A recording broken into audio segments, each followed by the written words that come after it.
Good evening, good evening. Welcome, welcome, everyone. This kicks off today's first meeting of the new year. Welcome. Very exciting to be here once again.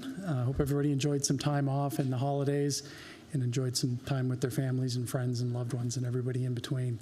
So we'll kick things off tonight. Welcome to our regular Board of Commissioners meeting for the town of Waxhaw this January 13th, 2026. Please rise for the presentation of our Pledge of Allegiance and a moment of silence to give thanks and praise. I pledge allegiance to the flag of the United States of America and to the republic for which it stands, one nation, under God, indivisible, with liberty and justice for all.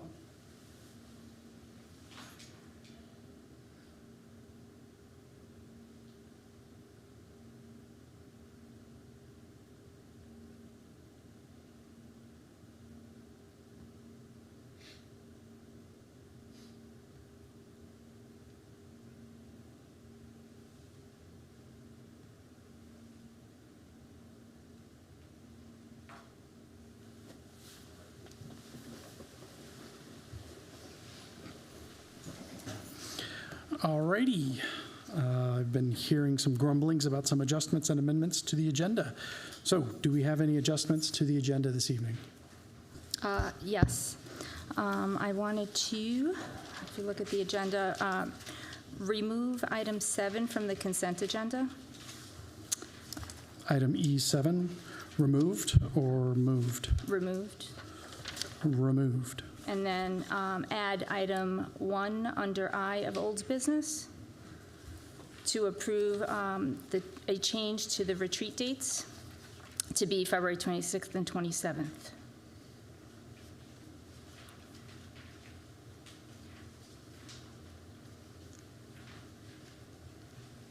Essentially moving that consent agenda item to old business? Mm-hmm. And then removing item number 1 of new business and just add it to a work session date in the future. It seems like a presentation that's lengthy and might have a lot of questions, and we kind of have a heavy-duty agenda here, so. Okay.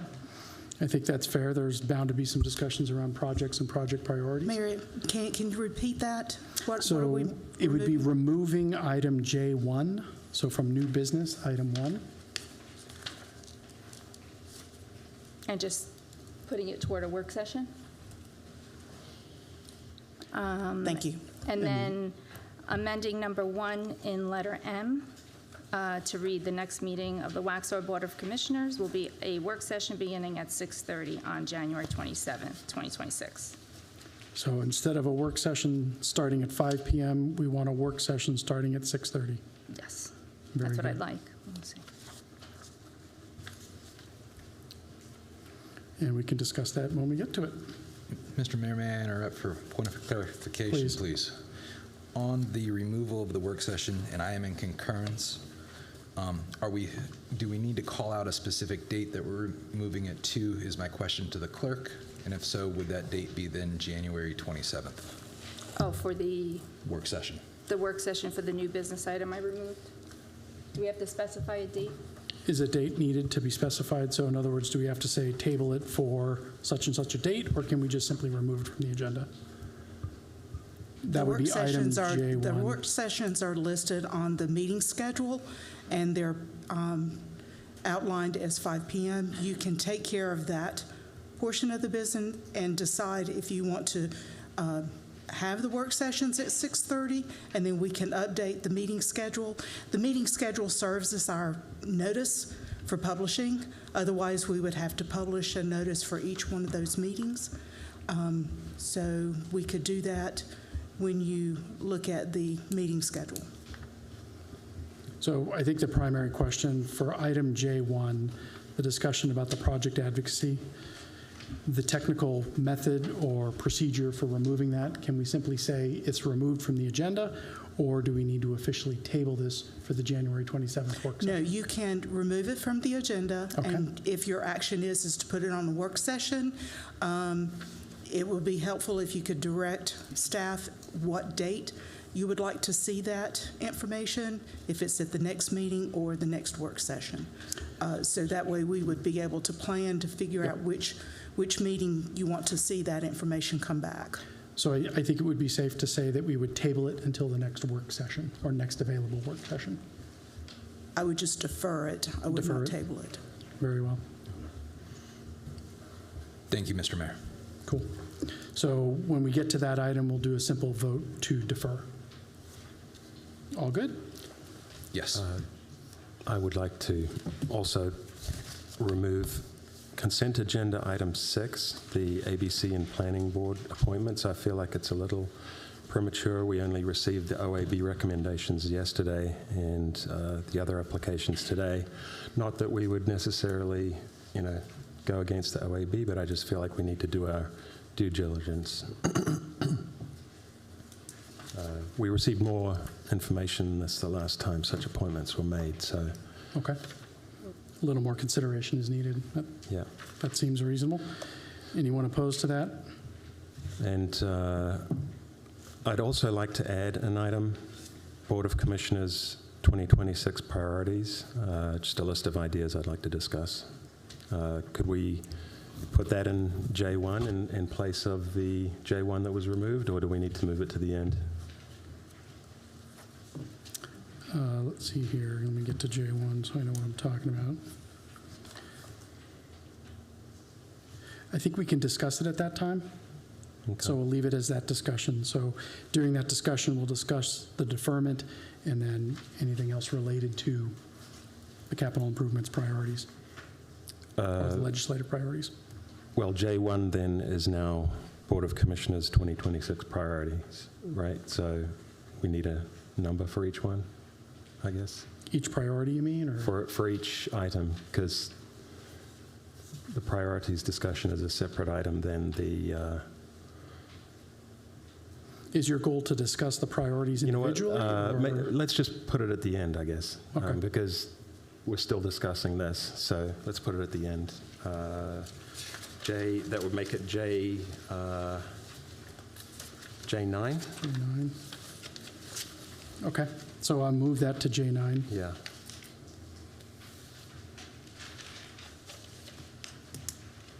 Okay. So item J1 is now moved to be item J9. Oh, No, it's not. well, It'd be J1 stays J8. where it is, I guess, because we're deferring it, or...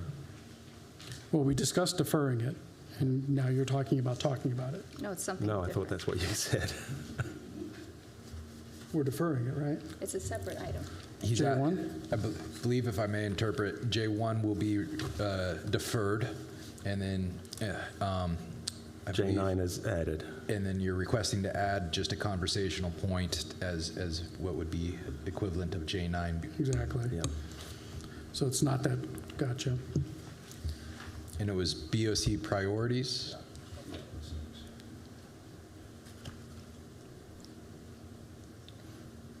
Thank you, Commissioner Don. All righty. So just to clarify, the retreat dates are what we're discussing, correct? Because we had already adopted a At calendar J9? on the, Well, the retreat dates were in the consent agenda, correct? right, we moved that. If you recall at your meeting in December, you had the meeting schedule, and you decided to move your retreat from January to February. To February. So what is in the packet now is that decision to put that in February. So the meeting schedule just needs to be readopted. It's a routine in nature type item, unless you just want to pull it to talk about the retreat dates specifically. Yeah, just the retreat dates, because we, the schedule's already been decided, was decided December 9th, so we really only just need to approve those new retreat dates. Correct, and that meeting schedule with those dates are there, so you Well, just the meeting basically... schedule is a big change, though, because it adds, what we approved last year was the first meeting of the month to be a regular meeting and the second meeting to be a work session.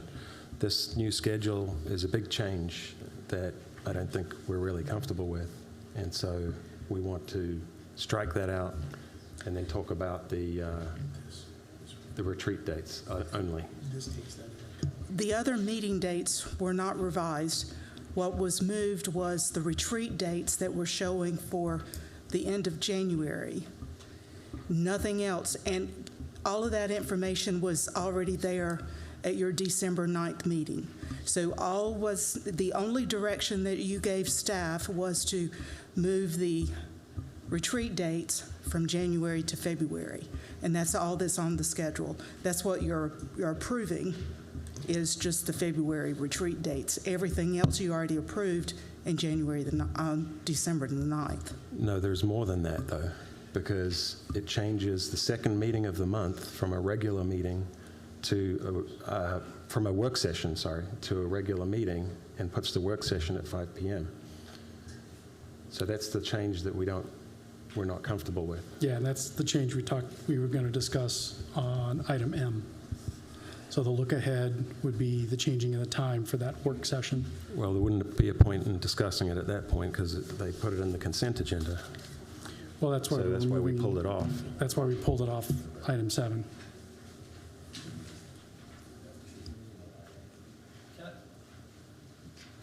May I clarify, Commissioner Wedra, you're asking to remove from the consent the calendar and put it into the regular session for discussion.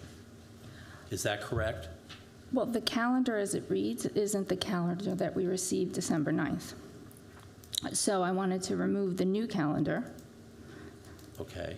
and then just keep the old calendar and accept the new retreat dates, the way you need to publish it. But that's what you're doing. This is not a new calendar. No. This is, It's not a new calendar as far as the dates are concerned other than those days, but the work sessions were to be 6:30 in place of the regular meeting, the way that it was written December 9th, not 5 to 6 work session. That was not indicated in the adoption of the December 9th. Correct, Minutes. because an adoption of the consent agenda would be an adoption of the 5 p.m. work session. Yes. And I think that's where the hitch is. So Is that you 5 want to p.m. move work that session? out to discuss it tonight? That's my major question to you. That's- You want to put it out to discuss it tonight, is what I hear you saying. Is that correct? In the looking ahead section. So we will remove item 7 from the consent, Okay. which is the readoption of the meeting schedule. Then we will have that discussion in section M. Okay. Just wanted to clarify that. And then you can take that time and have that discussion. Okay, very good. Sounds good. So just to recap, just to make sure I'm clear on my notes and everybody's clear on what's going on, we are removing consent agenda item 6, the consideration of the appointments to fill the midterm vacant seats. We're removing consent agenda item number 7, the approval and readoption of the Waxhaw Board of Commissioners meeting schedule. Then we are adding to old business a discussion of the retreat date changes and the retreat. So that was added to item I1. So we'll discuss the retreat dates then and adopt the schedule once we have an agreement.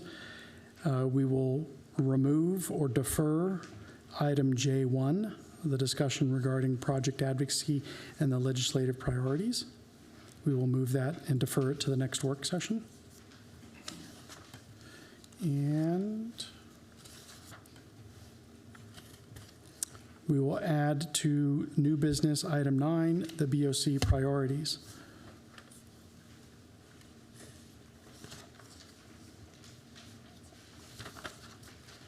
And then item M is still there. We will have that discussion at that time as per the agenda. So, all in favor of the agenda as amended? Or can I get a motion to adopt the agenda as amended? So moved. All in favor? Aye. Any opposed? All righty. Well, that was quick and easy. This motion carries. Next order of business will be the famed consent agenda. Oh, wait, no. General public comments. Oh, there are no public comments. Back to the consent agenda. So, thank you very much. We are at the consent agenda. So, can I get a motion to adopt the consent agenda as amended? Motion to adopt the consent agenda as amended. You all in favor? Aye. Aye. Any opposed? All righty, next up is item F, recognitions. Tonight we have a very special recognition. It doesn't go without saying that we are at a big loss as a result of this recognition, but I will introduce Ms. Emily Leonard to discuss this special recognition tonight. Yes, definitely something very bittersweet. Exciting for his next adventure, but sad for staff because he's been such an integral part of Team Waxhaw. So we're celebrating the service of Todd Matthews, one of our longest tenured employees. He's actually coming up on his 24 years of service on January 22nd. So that's amazing. 24 years, that's over 2 decades. So that's exciting, but bittersweet because as of February 1st, he will be retiring. So a big loss for us. But again, exciting for you. A little bit about Todd. He grew up in the area, so he's born and raised here, so has a big investment in seeing Waxhaw thrive. And he actually decided to join Team Waxhaw in 2002, and he had a passion for the community, a desire to contribute and be part of the town and growing its services. He actually built the public services department from the ground up, and he's guided it to what it is today. And that is something you can be very proud of, Todd. Your legacy, that really is your legacy, and that's huge. So good job on that. We all say that if you want to know something about Waxhaw, ask Todd, and it's true. He's seen Waxhaw go, all the ups and downs, the changes, you've seen it all. And you've been a huge part of the success and positive parts of Waxhaw in building that public services department, being out in the community, really building those connections with staff, the town, the boards, everybody. And they say if you leave something better than you found it, and that is very true. You've achieved that here, Todd. And so even though we're very excited for your next phase, it's certainly bittersweet because we're going to miss you so much. When you think Waxhaw, you think of Todd. It goes hand in hand. And so it'll be an adjustment for us, certainly, as you've been such a huge part of the team.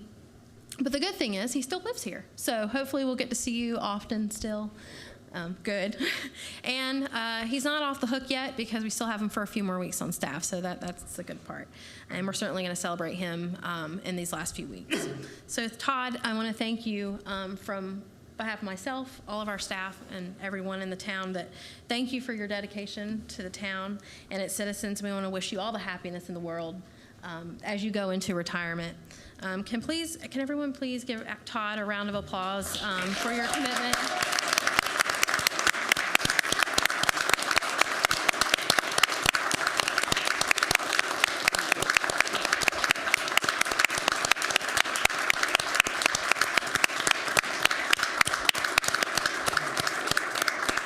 You deserve all the recognition and more. If you would like to say a few words, please feel free. If I can. My wife took my man card a few years ago, so I might tear up. A lot's happened over the years. A big night tonight. We closed out Millbridge. Been working on it since 2006. I had some help with all the knowledge of Waxhaw. My wife owned a barbershop. And men talk more than women, so I would know stuff that was going to happen before it happened. And I'd go ask the planning board, and they said, we don't know nothing about that. And then it would show up. So she helped a lot, and she put up with a lot. When I first started, we had a small team. We did events. We would spend, 18, 20 hours on July 4th here doing fireworks, parade, band, cookout, and all that. I'd get to go home for about 45 minutes and have with my family. But it's been a good ride. I appreciate Mike Simpson for hiring me when he did, and we had a town manager, Mike McLaurin, that was here for 8 years. He really kind of took me under his wing and taught me a lot about the municipality. And I knew the landscaping and mechanics part of it, but all the other, and he really helped me out a lot. So I appreciate that, and I thank all the team it's been a great team to work with, and I've seen a lot come and go, and they moved to bigger and better things, but it's been a good ride, and I appreciate it. I do.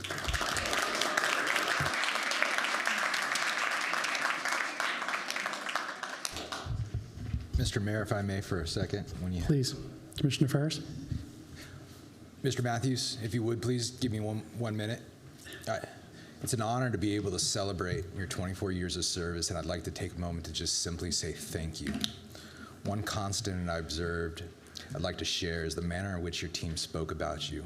In every conversation I had with the dedicated men and women of public service, they referenced you with reverence. Your leadership and respect was clear, and the sense of purpose gave direction to our public service team.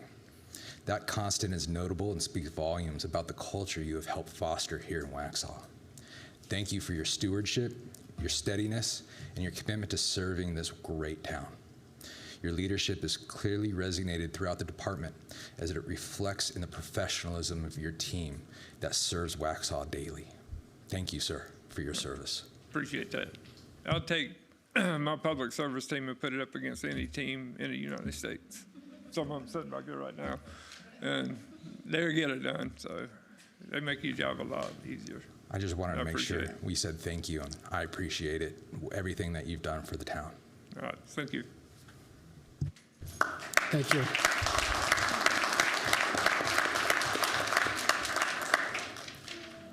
The fact that we can honor your departure and honor your retirement without feeling afraid of your departure and your retirement speaks a lot to the culture you created and the team you've created. And I've talked with a few of these guys on more than one occasion, and you guys, you do public service with a really big service. And your attention to the public, to the town of Waxhaw, your dedication to all of us and your community is just, it's heartwarming, it's awe-inspiring, and I'm just glad that I get to be a part of it in some little way. So thank you. Alrighty.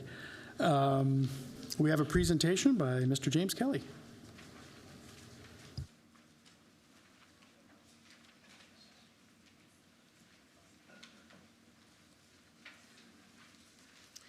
All right, good evening. James Kelly, Traffic and Transportation Engineer. Tonight we have the part 2 of the On the Road series, or we can say On the Road again, for any Willie Nelson fans out there. But the purpose of this series is really to help to update and really inform the community on upcoming road and safety projects in Waxhaw in a clear and engaging way. And ultimately, we are working to develop a web page. Actually, Bradley of our communications team deserves kudos on this. He has helped develop a web page to display information on the town website to help keep the community informed. And this is big because we keep getting some of the same questions over and over and over again. So it's great just to tell folks, hey, go to the website. There's the most updated information on a certain project, and folks can explore the fine details for themselves. So today, we're going to talk about really kind of help give a quick recap of what we discussed during Part 1, recognizing that we have new commissioners on the board, and then move into some various projects that we've also added on to the website. So this will include a requested item from Mayor Murray to talk about the Waxhaw, Marvin, and Bonds Grove Church Road intersection, or on the western side of Bonds Grove. We'll talk about the U5769 AA project, which is the Bonds Grove Church Road and NC 16.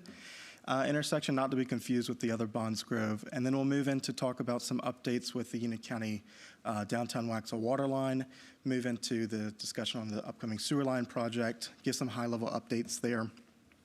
Then move to talk about the Newtown and Cuthbertson roundabout project, the NC 75 Old Providence Road roundabout project, the Broome Street improvements that are upcoming, the Helms Road grade separation, and the Helms Road extension project, or Parkway West. And then ultimately lead into some discussions on, some high-level discussions on traffic impact analysis, to move into more further discussion on that next time, and take any requests from the board that you may have if you want to explore something a little bit further. I'll just note, this high-level note that, by the time we present this information, sometimes it becomes outdated because project schedules are subject to change due to design, right-of-way, and construction factors.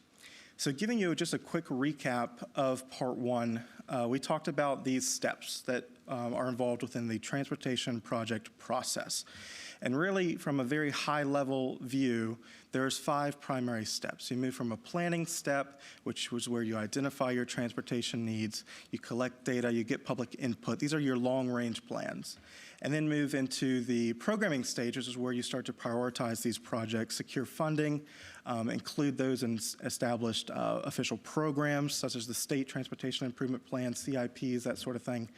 And then move into the last 3, which are design, right-of-way, and construction. So design is obviously designing, getting those conceptual layouts, those environmental studies, again, heavy involvement with the public to get stakeholder engagement input, starting to develop those final plans and cost estimates, and then ultimately moving into right-of-way, which is where you identify property impacts, enter into negotiations, acquisition, land acquisition, easement acquisition, that sort of thing. And then ultimately the last part, which is really what the public sees. So the public doesn't really see a lot of the steps before. They see the construction, the 6 to 12 months that lead up to this. But that's where you start to advertise and award contracts to your contractors, project completion, and then ultimately ongoing maintenance responsibility. So the emphasis here is that each step in this transportation project process may take several years to decades to really complete, depending upon the project scale. So some smaller projects, you're typically on a 3 to 5 year program. Larger projects can take multiple decades to bring to fruition. But this helps to explain to the public at a very high level the 5 preliminary steps in that process, from the planning to construction. So where can you access this information? It's very easy. It's just one click. So you just go to waxhaw.com, hover over our town, and click on traffic projects.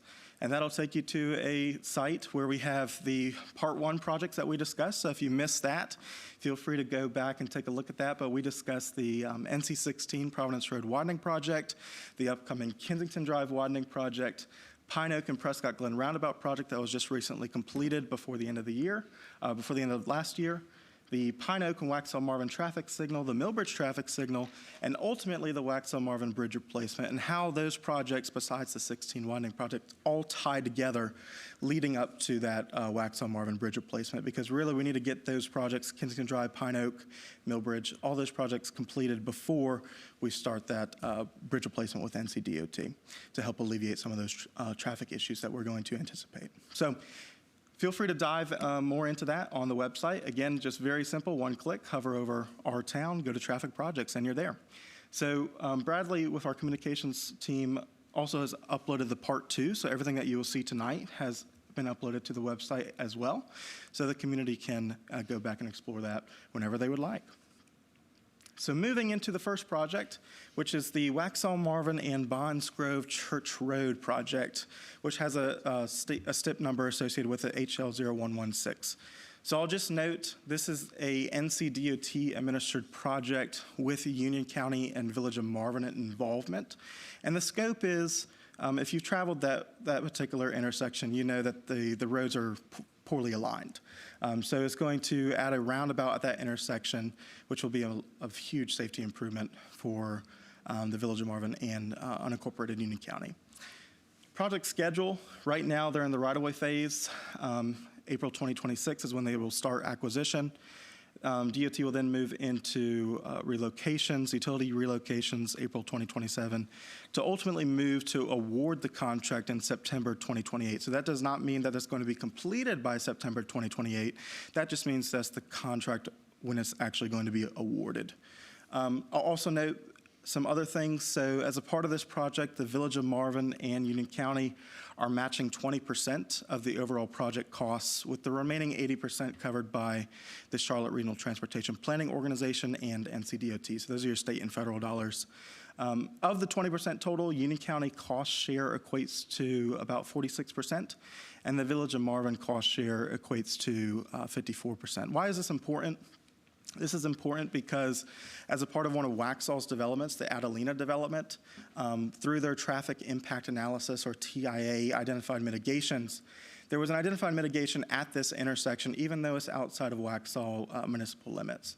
So as a part of that development, at this particular intersection, the development is responsible for an eastbound right turn lane within Phase 1 or 2027 of their projected schedule for development. Considering that this project is already underway, discussions have been held to where the developer is permitted to provide a payment in lieu for this proportional identified mitigation, and monies can then be applied to the HL 0116 already programmed project. So this really boils down from a choice for you all. Whenever we receive this money, which is expected in 2027, the town of Waxhaw may then choose to give Union County the payment in lieu for this turn lane to be applied to the project, and that equates to an estimated value of $237,783. And if you break that down based upon the agreement that Union County and Village of Marvin has, those are the breakdowns that will be paid to each municipality. Again, those monies for the payment in lieu are anticipated to be received by 2027, and if used for the project, may be used to assist Union County and Village of Marvin with current funding, and especially in the event if they have a potential future shortfall in their funding. So this is more of an engagement type presentation, so if you have any questions, feel free to ask now. I'll just take a quick break before moving into the next project.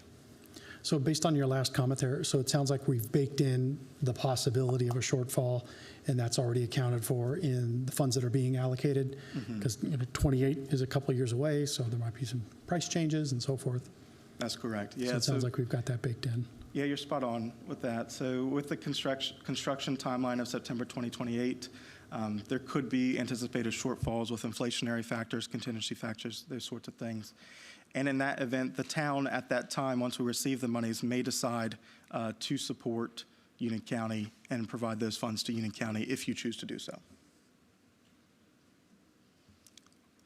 Hearing no further questions, we're going to move on to the next one. So not to be confused with the other Bonds Grove project, this is the Bonds Grove and NC-16 project on the eastern side. So this is also an NCDOT administered project with Town of Waxhaw contributions. So the scope of this project is to construct a northbound left turn lane along with a traffic signal at this intersection. We get a lot of complaints about this. Most people going north, they sit there and you have 3 or 4 cars that are queued up, and then everyone else gets blocked on their way trying to go north. So this will be a huge improvement. Right-of-way acquisition has already begun. And as far as utilities, that's already begun too. So we're anticipating DOT to award the contract sometime in February of this year, so right around the corner. Again, that's to award. That does not mean that it's going to be constructed February. So that there's going to be some gap there before it's actually fully constructed. So I'll note this to highlight this to you, because you'll see this as another agenda item within your packet tonight. But the town of Waxhaw, as a part of a new grant project fund, is able to match these monies held in reserve to be paid to DOT. So that fund is identified as Fund 407, and that's within your agenda packet that the town manager will talk further about later this evening. As far as some other notes to mention, so the entire town match is $355,000. That is our contribution to this NCDOT project. With that said, we are also anticipated to receive another fee in lieu from, again, the Adelina development for this intersection in the amount of $235,000. So that's just something to keep in mind as we receive those fee in lieus over time as that development comes online as a part of their mitigations. Questions on this one? Hearing none, we'll just move right into the Union County Downtown Waxhaw Waterline project. So this is a high-level view, just to give some folks some more information of what's going on, what's already occurred, and what's going to look like moving forward. So again, this is a Union County administered project with, they're using Dawn Development as their contractor. The scope is, for this particular project, is a replacement of 8,000 linear feet of water line. Really, it's to replace the existing infrastructure, which dates back to the 1930s. So it's long overdue for an infrastructure upgrade when it comes to that. So right now, that project is already ongoing. There's work on Rehoboth right now that's being completed, along with southeastern portion of town here. Union County has asked us if they have any questions, if you guys have any questions, to reach out to them. I provided their contact information here. To provide a little bit more of details and what people can expect, you can obviously expect some impacts coming to downtown Waxhaw. Luckily, we were able to have some good partnerships with Union County and postpone some of the work, especially in the downtown core, after the holiday season. So that way, there is a little bit less impactful. But some things that you can expect are some rough road conditions while Union County water and sewer line work is underway. Again, like I said, I've kind of highlighted those areas that are in process right now, so the Rehoboth Road section, along with the southeastern portion of town, but you're also going to start to see movement to the downtown core and downtown vicinity here within the next about 4 to 5 months. So, and then something else to note along with this project, again, from a high-level perspective, once this water line work is complete, the next phase of this project is the sewer line replacement.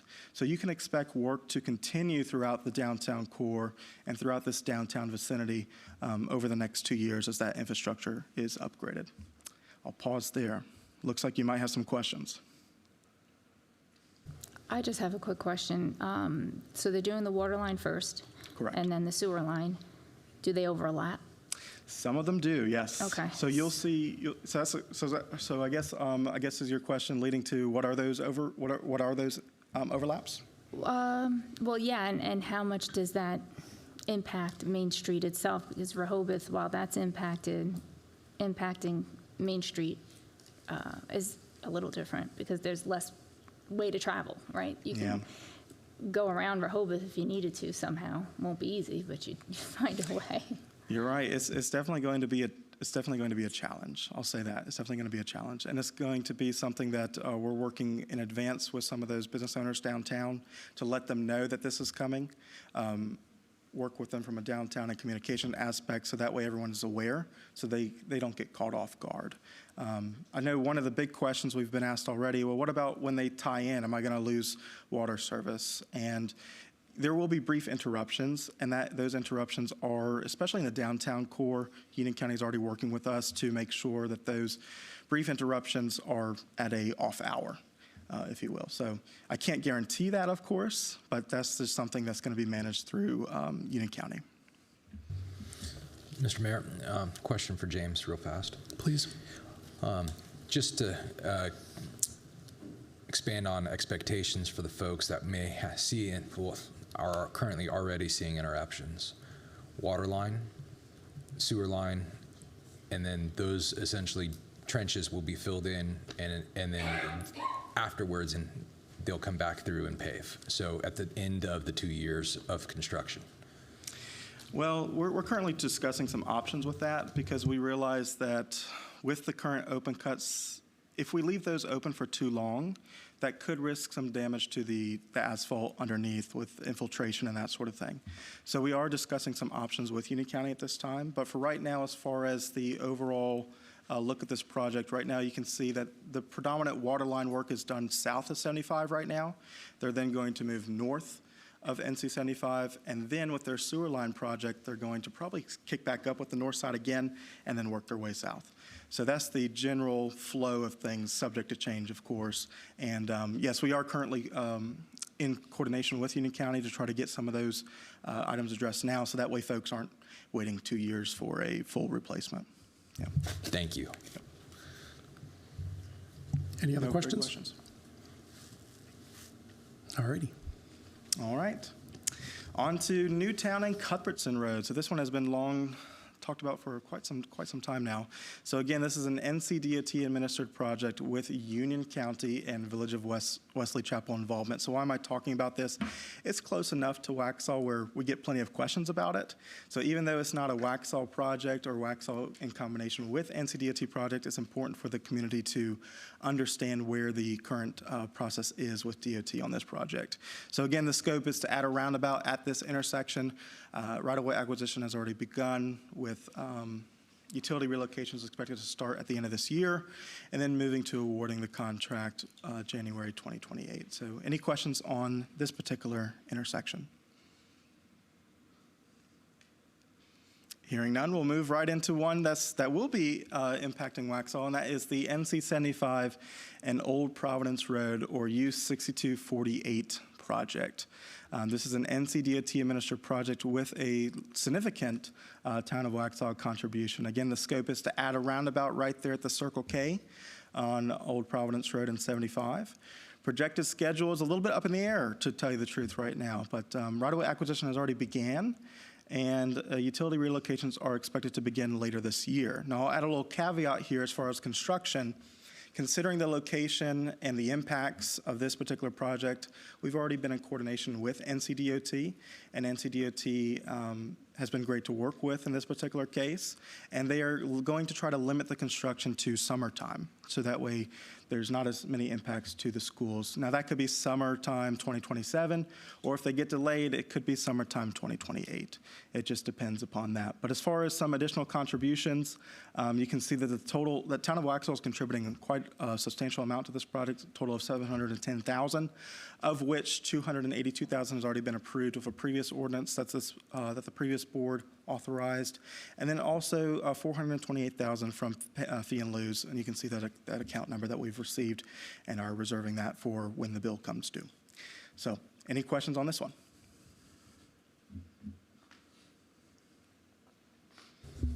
James? Yes. On that last one, what is the typical timeline for completion from start to finish? Because that's kind of major.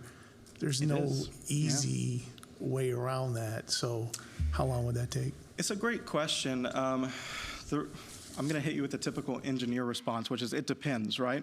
So, but from my experience, I've worked on other roundabouts within this area. You can expect DOT to truly aim for that summertime schedule. So when they let the contract in May, they're going to be starting construction June and wanting to get done before school gets back in session. Now, they can't guarantee that timeline, but you're talking at least 3 months. Yeah. Thank you. Yep. Oh, great question. All right, moving into another Waxhaw project. So this one has a little bit more detail to it because it's more of it is a locally administered project, or an LAP project. So this is a different type of project programming where the local government, in this case Waxhaw, administers the entire project from design to right-of-way to construction. So a lot more involvement from us, but also it better secures some things that we want, and can better control the design aspects to what the town and the community wants as well. So the scope of this project is to construct a center turn lane along Broome Street, construct an eastbound left turn lane at NC 16 and 75 intersection, add some sidewalk, and modernize those existing facilities. So we're actually going to talk about this a little bit more in depth because it's another agenda item on your agenda for this evening. But as far as our schedule right now, preliminary engineering or design, right, is starting now, January, right now, assuming that the board authorizes us to go ahead and execute that contract. Assuming that timeline, we're going to move right into right-of-way and utilities in March 2027. And if you guys remember, the previous board authorized with the Board of Transportation an amendment before we were looking at March 2029 schedule, but we've went ahead and updated that to provide a more aggressive timeline to get this project more online, projected at March 2028 for construction. Some additional mentions, and you'll see this more in one of the later presentations this evening, but from a design cost, those monies are already allocated, approximately $626,000, with $95,000 being approved via a previous ordinance, another $172,000 provided in fee and lieu, and then $368,000 from a combination of state and federal dollars with the CRTPO reimbursement model. So we're going to talk more in depth about that a little bit later this evening. But any high-level questions as of right now? Hearing none, we're going to move right into some of the big ones. So this is the Helms Road Grade Separation Project, which is administered by the CSX Railroad and the NCDOT Rail Unit. So the scope of this project, this is your you're constructing that overpass along 75 or a grade-separated crossing over Helms Road at the railroad tracks. Projected schedule is a lot of the right-of-way acquisition is already done. So DOT will then be moving, the DOT rail unit will then be moving into relocation, wrapping that up a little bit here soon, and then moving to actually awarding the construction contract June of this year. From a programming standpoint, as far as timeline, we do have a projected timeline for this. It's really going to be a two-part project. First part is going to be your overpass, which is going to take about 2 years. And then the remaining part is the realignment of Helms Road itself and the roundabout at Waxhaw Marvin, which is also going to take another 2 years. So you're looking at about 2029 before this project is fully online. And how does that tie in with the punch through from Parkway West to Waxhaw Marvin? Great question. And here's that tie-in. So that was a great lead-in. Thank you for that. But so this is to answer your question, Commissioner Daunt, this is the Helms Road extension tie-in that will then pick up from this project, moving over to the NC-16 corridor. So this, again, is a locally administered project. The scope is that new roadway connection that you were referring to, Commissioner Daunt. And then also some pedestrian facility enhancements with the goal of this facility being NCDOT maintained. So that way NCDOT can fund future maintenance and is less of a burden on the town. So projected schedule, we had to talk about that. So that's another agenda item later this evening that Scott will dive more into. But preliminary engineering, we're on track for February 2026 timeframe with utilities starting March 2027 and construction May 2029. Again, I've highlighted that ordinance number that we'll talk about later this evening. But from a high level view, any questions on this particular project? I do have one question, if I could, Mr. Mayor. Please. I understand that the flyover, from my recall in past meetings, we will work from the flyover back up towards NC-16 and that punch through, as Mr. Daunt worded it. My question at a high level area is if we can investigate any way to better sync and meet in the middle and find a way to sync those projects a little closer together. I believe that it would be prudent for us to at least investigate it. That's a great point. I know from a contracting perspective, something that we've done before to provide more of that aggressive timeline is to request a Board of Transportation amendment. So that's something from a procedural standpoint that you can do. You're limited to a year, though. So when it comes to that type of amendment, that's something that we could explore. We'll provide more details on that process if that's what you as a board want to do. But from the contracting standpoint, yeah, right now we're actually lined up to pick up the project right about when DOT is supposed to be finishing the project, right, which is 2029, which we all know our DOT friends sometimes lag a little bit. So they could be pushed into 2030. We might actually be finishing the project at the exact same time. So that's just something, yes, we can definitely explore. Yeah. No, great question. Any other questions? All right. And I just wanted to kind of loop into our next conversation by giving a high-level overview of traffic impact analysis, conditional versus by right development, because that'll lead into some of our talking points on the road part 3. So as far as from a traffic impact analysis standpoint or a TIA, these are studies at a very high level. These are studies that look at how a proposed development or project will affect the surrounding transportation system. So this TIA checks whether roads and intersections can handle the extra demand safely. And if problems are expected, it recommends, and I'll highlight, proportional road improvements. So the intent of a TIA is not to fix existing issues. When you're looking at a TIA, you're looking at to fix the proportional delays or proportional impacts that a development causes. So if a development is 100 homes, they're responsible for mitigating for those 100 homes. They're not necessarily responsible for fixing existing failed issues. These are used on both conditional and by right developments depending upon the trip generation. So this is talked more about within your TIA ordinance. And again, I'll just note that TIAs are traditionally handled through non-zoning regulatory tools. So this is your TIA ordinance itself. So your TIA ordinance outlines the policy, procedures, mitigation requirements, what we look into. So that just provides you where that information is. Again, you already know this from a conditional and by right standpoint. Conditional development is allowed only if specific conditions are approved.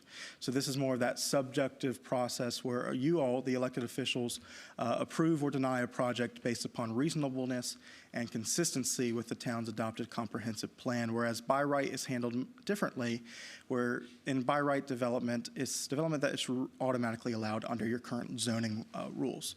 So by right development is more of that objective administrative process based upon whether a project meets those predefined legal standards. And I'll note that you do have some other opportunity there, but as far as preliminary plats and residential subdivisions of over 9 lots, those do require board plan approval with strict compliance to your adopted LDC or Land Development Code, and of course, North Carolina General Statute Chapter 160D. So just wanted to provide a very quick highlight on that. Next time, we are going to take a much further dive into that. We're going to talk about the follow-up of the TIAs, which are those official transportation mitigation agreements, TMAs, and then move into an overview of the process. And this is really to help pull back the curtain, so to speak, so that way people, the public gets some more of an idea of what actually goes on behind the scenes. Why does it take so long to get to construction? We're going to talk about these pre-construction and construction mountains, we like to call them, all the things that lead into that. And then ultimately talk about very high level the Waxhaw Master Transportation Plan, the update that you all adopted in 2024. And then I just want to open it up for any questions, or if you have any special requests, we'll add that when we're on the road again. Any questions from the board or requests for next time? I do have one. Please. For next time, would you also include a bullet point for traffic memos under the traffic impact analysis? I know those do traffic transportation memos? Yes, please. Yep. Sure. That's it. Excellent. Not a problem. No other questions? Thank you, James. That was Perfect. a very thorough and very helpful report. I think it's great to get these updates so people know what's going on, Perfect. Thank you. when to expect what. All righty. Next up, Mr. Kevin Robinson.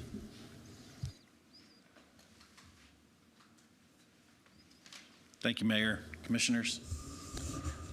Excuse me, Mayor, you're going to have to open public hearings. Oh, that's right. This is a public hearing. Forgive me. Can I get a motion to open this public hearing? All in favor? Aye. Aye. Any opposed? Hearing none, this public hearing is now open. Kevin Robinson, take it away. Thank you, Mayor. So we do have 2 text amendments tonight, which should be relatively straightforward. The first of those is it's for native plant requirements, tree preservation, tree species updates.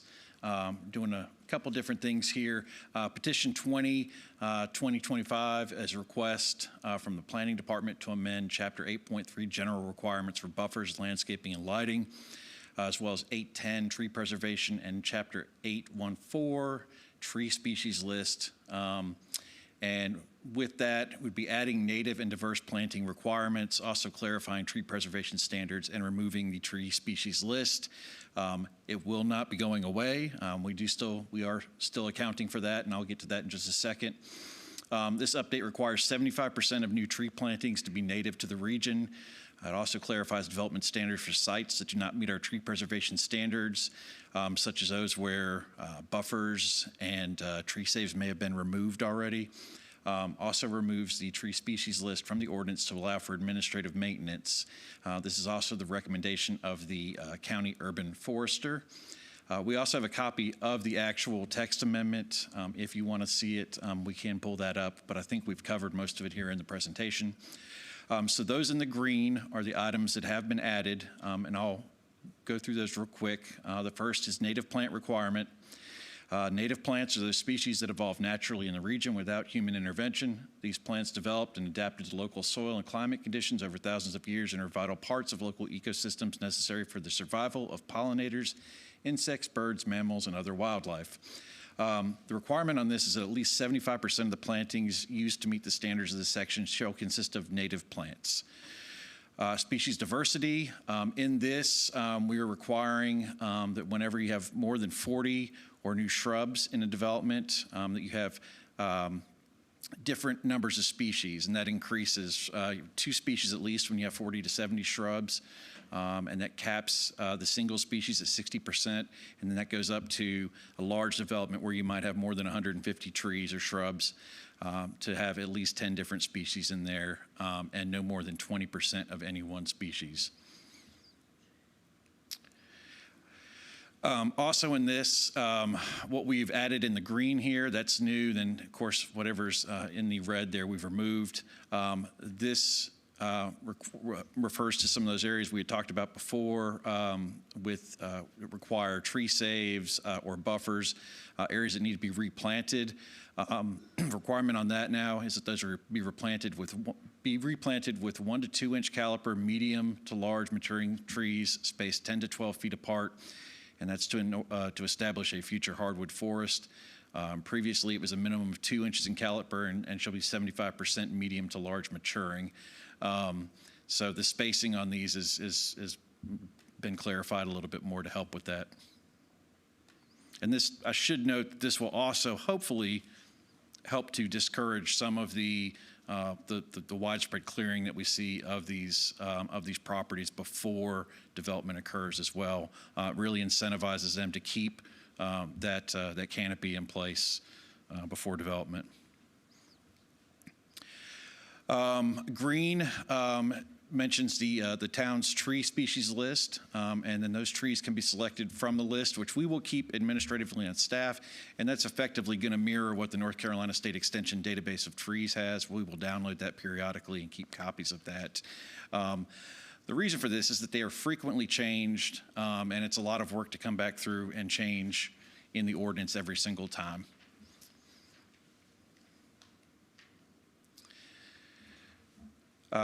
Planning staff's recommendation: upon adoption of the LDC and overseeing its implementation, the Planning Department proposes these updates to planting standards, clarification on developments that do not meet the minimum tree preservation standards, and further adapting the tree species list by removing it from the code to allow greater administrative oversight in its day-to-day updating. Planning staff does recommend the adoption of Ordinance 2025 as presented. And then also on October 29th, the Planning Board did consider this and voted unanimously to recommend approval as well. We have a reasonable and consistency statement included here. The text amendment request is consistent with the comprehensive plan and future planning goals for the town of Waxhaw and is reasonable and in the public interest, as text amendment provides needed updates to the LDC that strengthen planting requirements. Offers planting specifics to meeting tree preservation standards and allows administrative review of the town's tree species list. We've got recommending for a motion and approval on there. This is the public hearing portion tonight. I believe it's optional for how the board wishes to proceed, whether it's just with closing the public hearing or adopting the ordinance. Very well. I'll ask the board if they have any questions. Please. Thanks for this. I think the native species and the diversification is a great addition to the code. However, I'm not really comfortable with moving the tree list to administrative only. I feel like that should be policy, just for transparency. You know, then it will get presented at meetings, and who knows, there might be somebody watching who has a great idea and you know, say something. So that would be my preference. But other than that, this is great. Thank you. Okay. Is that an adjustment to the text then you would like to see, Commissioner Don? Well, we're not making the decision here, right? This is just a... We're not, so I'm just thinking, looking forward to that decision-making. If there's some adjustments we want to make. Could adjust it so that the tree list stays in the LDC. That would be... Because the current tree list, you were deferring to the state's tree list, correct? That's effectively what we're going to do, is use what the arborists at the state have on there as their list now. And as they update that, we'll keep copies of it and everything and have it available for staff, but we weren't going to have it in the ordinance anymore. We could put it back in there. It's just going to, I suppose, depending on how it's worded, it could be done administratively if we account for that. Yeah, I would just prefer it to be in the LDC, the species list to be in the LDC so that it gets, put on one of our agendas or, it just feels like a policy thing to me more than just administrative. Okay. So, yeah. Okay. And we can certainly reference the state list as a source of that tree list from our LDC. Sure. So they're still absolutely. connected, but. Right. Yep. Okay. And in that, just a mechanism for the updates, if there's any updates. At the state tree list. Yeah. Yeah, Mr. Mayor, I have a question. please.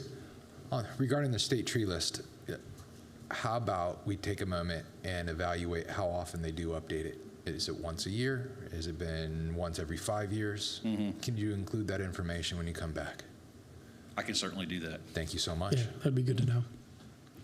I mean, we hate to park something in the LDC that then becomes out of date at the state level a year or two later, so something to consider. Perhaps there'd be a reference in there to say, here's the tree list, and then reference the state tree list for any updates. Yeah, we'll take a look at it. We can, we'll have to make some minor changes to the text amendment to include that, but we can definitely do that. Cool. Alrighty, I will open the floor to public comments. Nobody has signed up for public comments, so hearing none, we can move on to the next item. Do we need to make a motion to close public comments, Mr. Mayor?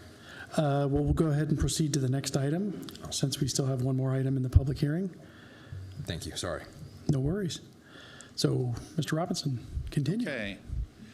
Let's see. All right, so this is going to be the next one, 2021, 2025. It's a request from the Town of Waxhaw Planning Department and the Town Attorney to amend various sections of Chapter 2, Administrative Agencies, and Chapter 3, Administration and Enforcement Procedures related to the special use permit process, commonly referred to as SUPs. The current process allows for hearsay and erosion of impartiality as the Planning Board recommendation is reviewed by the BOC. The request also updates language in Section 3.4.2 to be in line with NCGS 160D 406J. And just to clarify there, that is nothing against any of the boards. This is a quasi-judicial process, so it really makes the process a lot harder to do when you have two boards that are weighing in on it. You really want to function as a judicial unit when you are considering these cases. You want to avoid ex parte communications. You want to ensure that you've gone through due process when you discuss everything, and you really want to avoid outside recommendations. So having another board involved it enables that. So, and really what this does is it takes the SUP consideration by the planning board out. Board of Commissioners still has it. Board of Commissioners will be acting as they were previously as the quasi-judicial body to consider those SUPs. It really simplifies the process as well. Most of this are just edits where that is being removed. The neighborhood meeting is another thing. I don't know of anywhere else where neighborhood meetings are done as part of an SUP. I think this was included originally just broadly. Neighborhood meetings across the board were included for many things, and I think they kind of slipped in on the SUP because of that in previous ordinances. So those are the three parts right there. Now you'll have an application, and then there will be an evidentiary hearing by the board.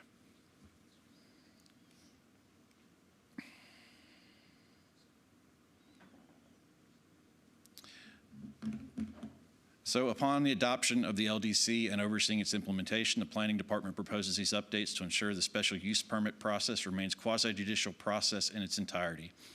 The current process allows the Planning Board to offer a recommendation that would be hearsay since the BOC is the entity that holds the evidentiary hearing. There's a risk that even a Planning Board discussion could erode the impartiality of the BOC, who listens to it or reviews a recommendation prior to conducting the quasi-judicial hearing. It's much cleaner to avoid the appearance of any bias or partiality to not have Planning Board discuss or issue recommendations so that BOC is hearing and deciding it on its own. It's also recommended that the neighborhood meeting requirement not be part of the special use permit process. Any input would need to be presented by the individuals in a quasi-judicial hearing, and any standing determinations would need to be made as necessary for folks wanting to participate in that hearing. This would also update language in section 3.4.2 to be in line with 160D. Planning staff does recommend the adoption of 21-2025 as presented. And then this was also considered on October 29th by Planning Board and was also unanimously recommended for approval. We do have the reasonable and consistency statement there.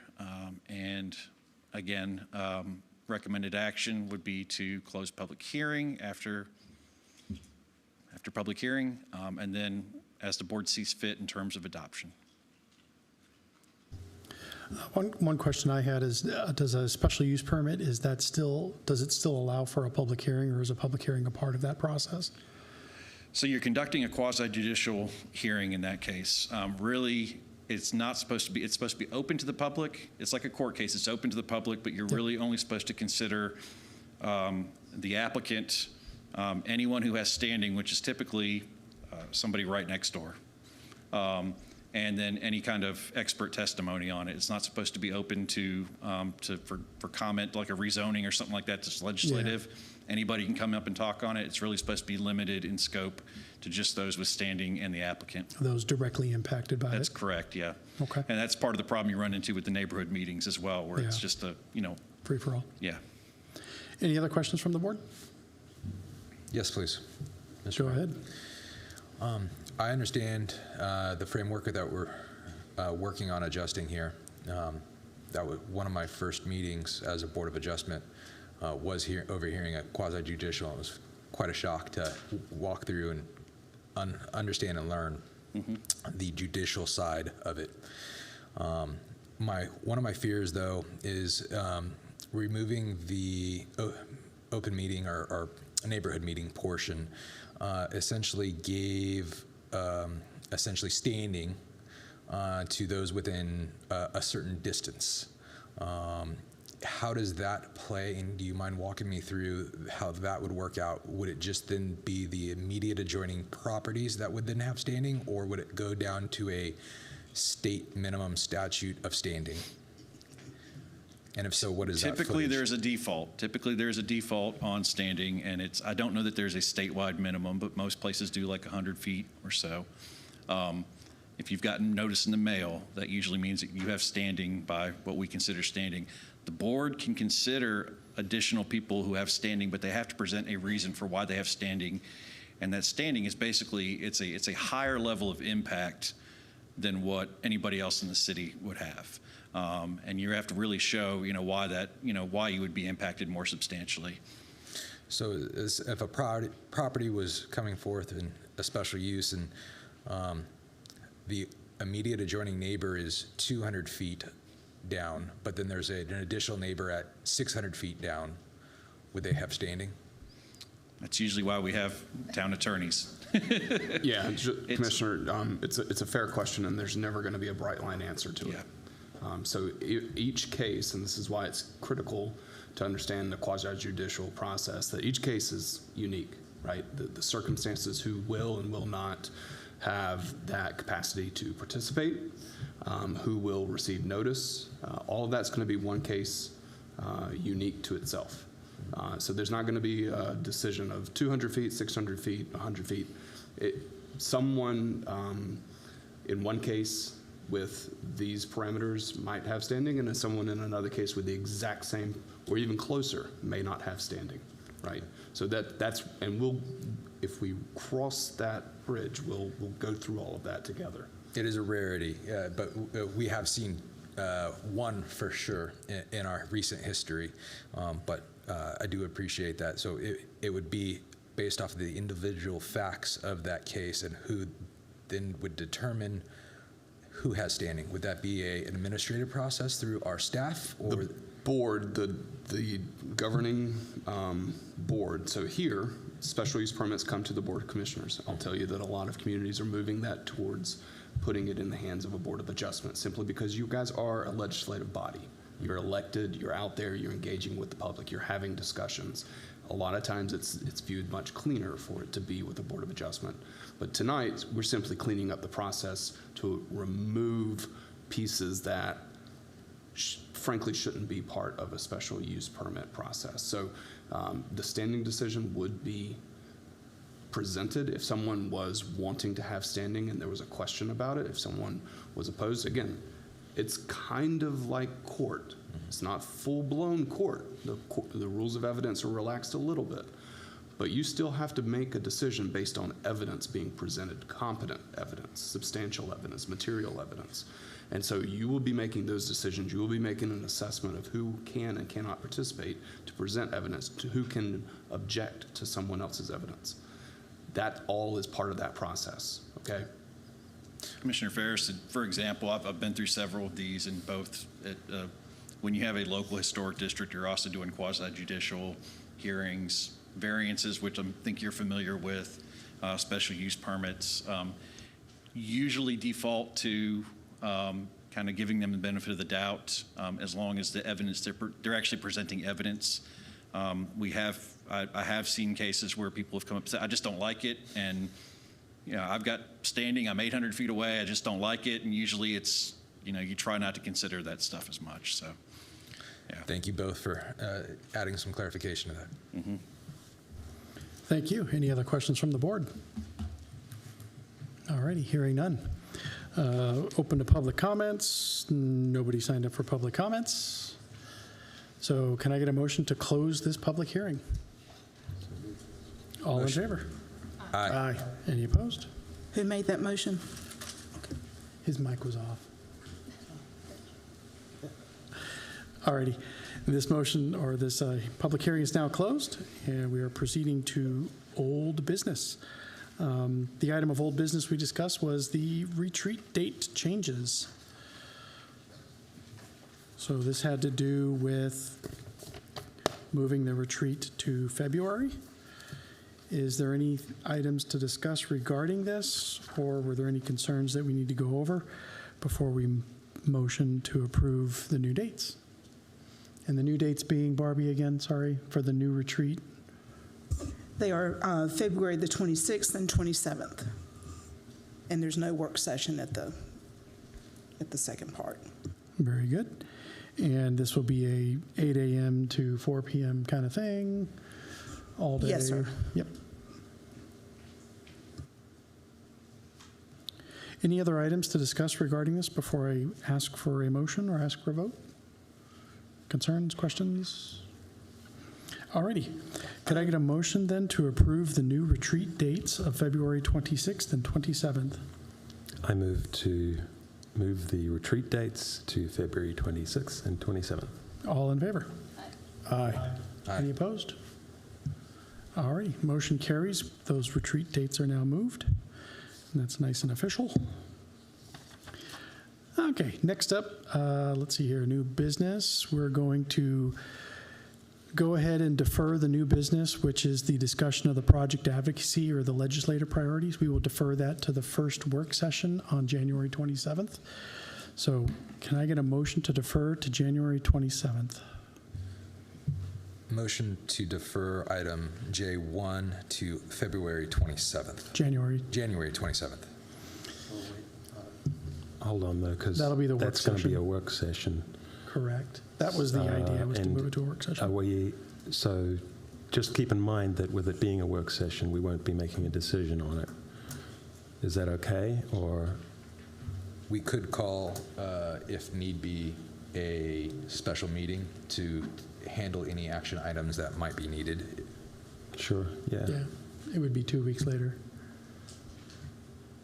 Any thoughts on Mayor, that, Barbie? well, yeah, Sorry. I mean, if it's going to be a lengthy discussion, I think having a vote on it 2 weeks later is reasonable. Reasonable, of course.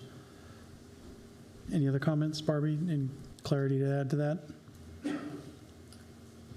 No? Yeah, I just want to clarify, when you amended, this goes back one, I'm sorry, I apologize.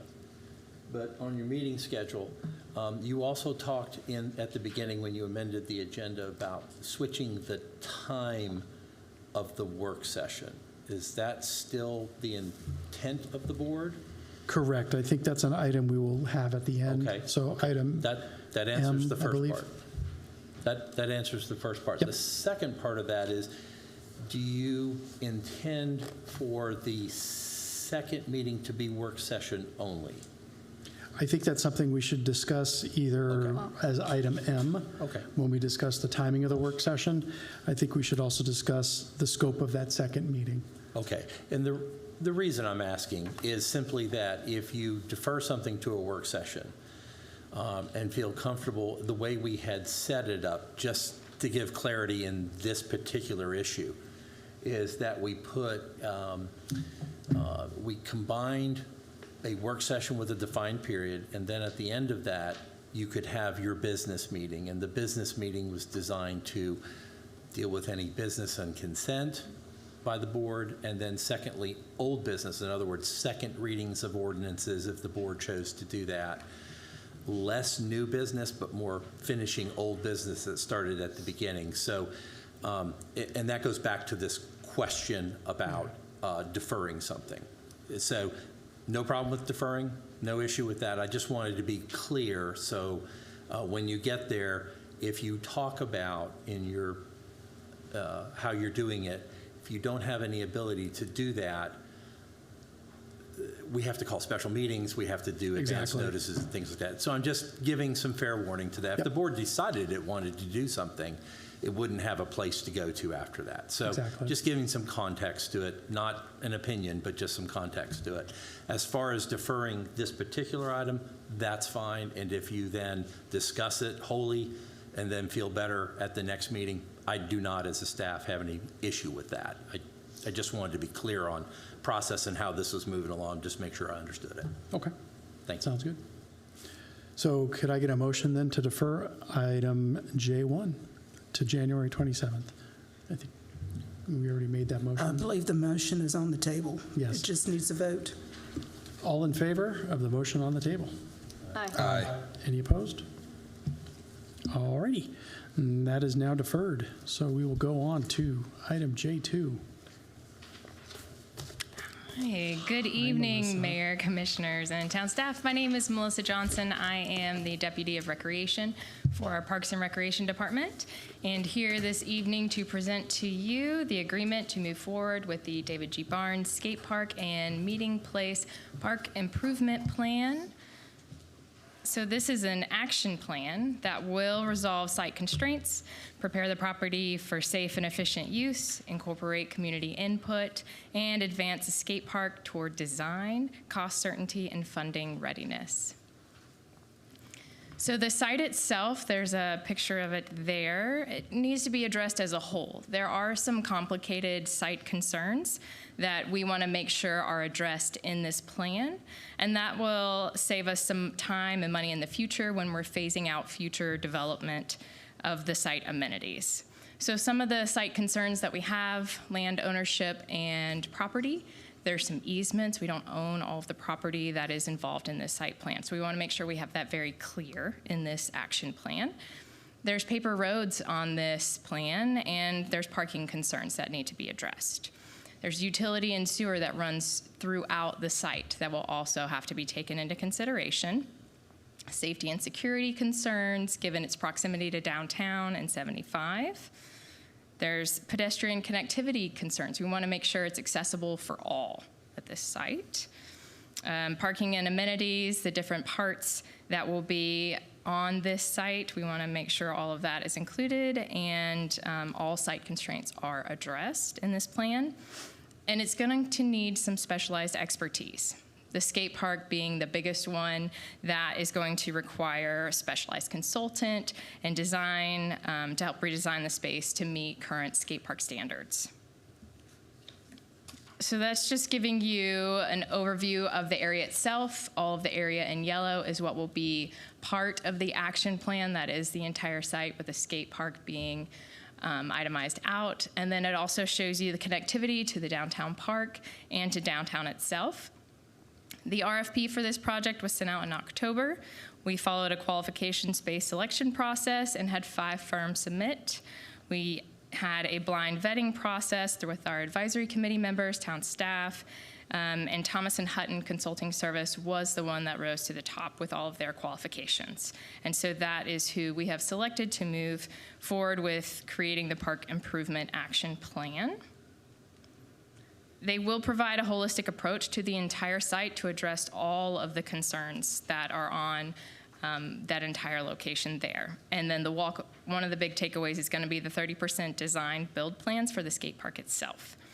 So some of the ways that they will address the concerns that we have in this action plan, they're going to review lease agreements, they're going to update easement agreements, so we'll have that land ownership and property evaluation very clear. They will lay out roads for future pedestrian connection, identify parking, have emergency access needs all addressed in this action plan. Utility and sewer will be identified, and we'll have a plan for that as far as if we need to relocate, if we need to protect it, whatever that might be. There will be stormwater and waste plan. They will do a preliminary site analysis. There were some groundwater concerns whenever the skate park was being, when the shades were being installed at the skate park. There was some groundwater that was found just pretty close to ground level, so we want to make sure all of that has been addressed before we try to move forward with any kind of construction plans.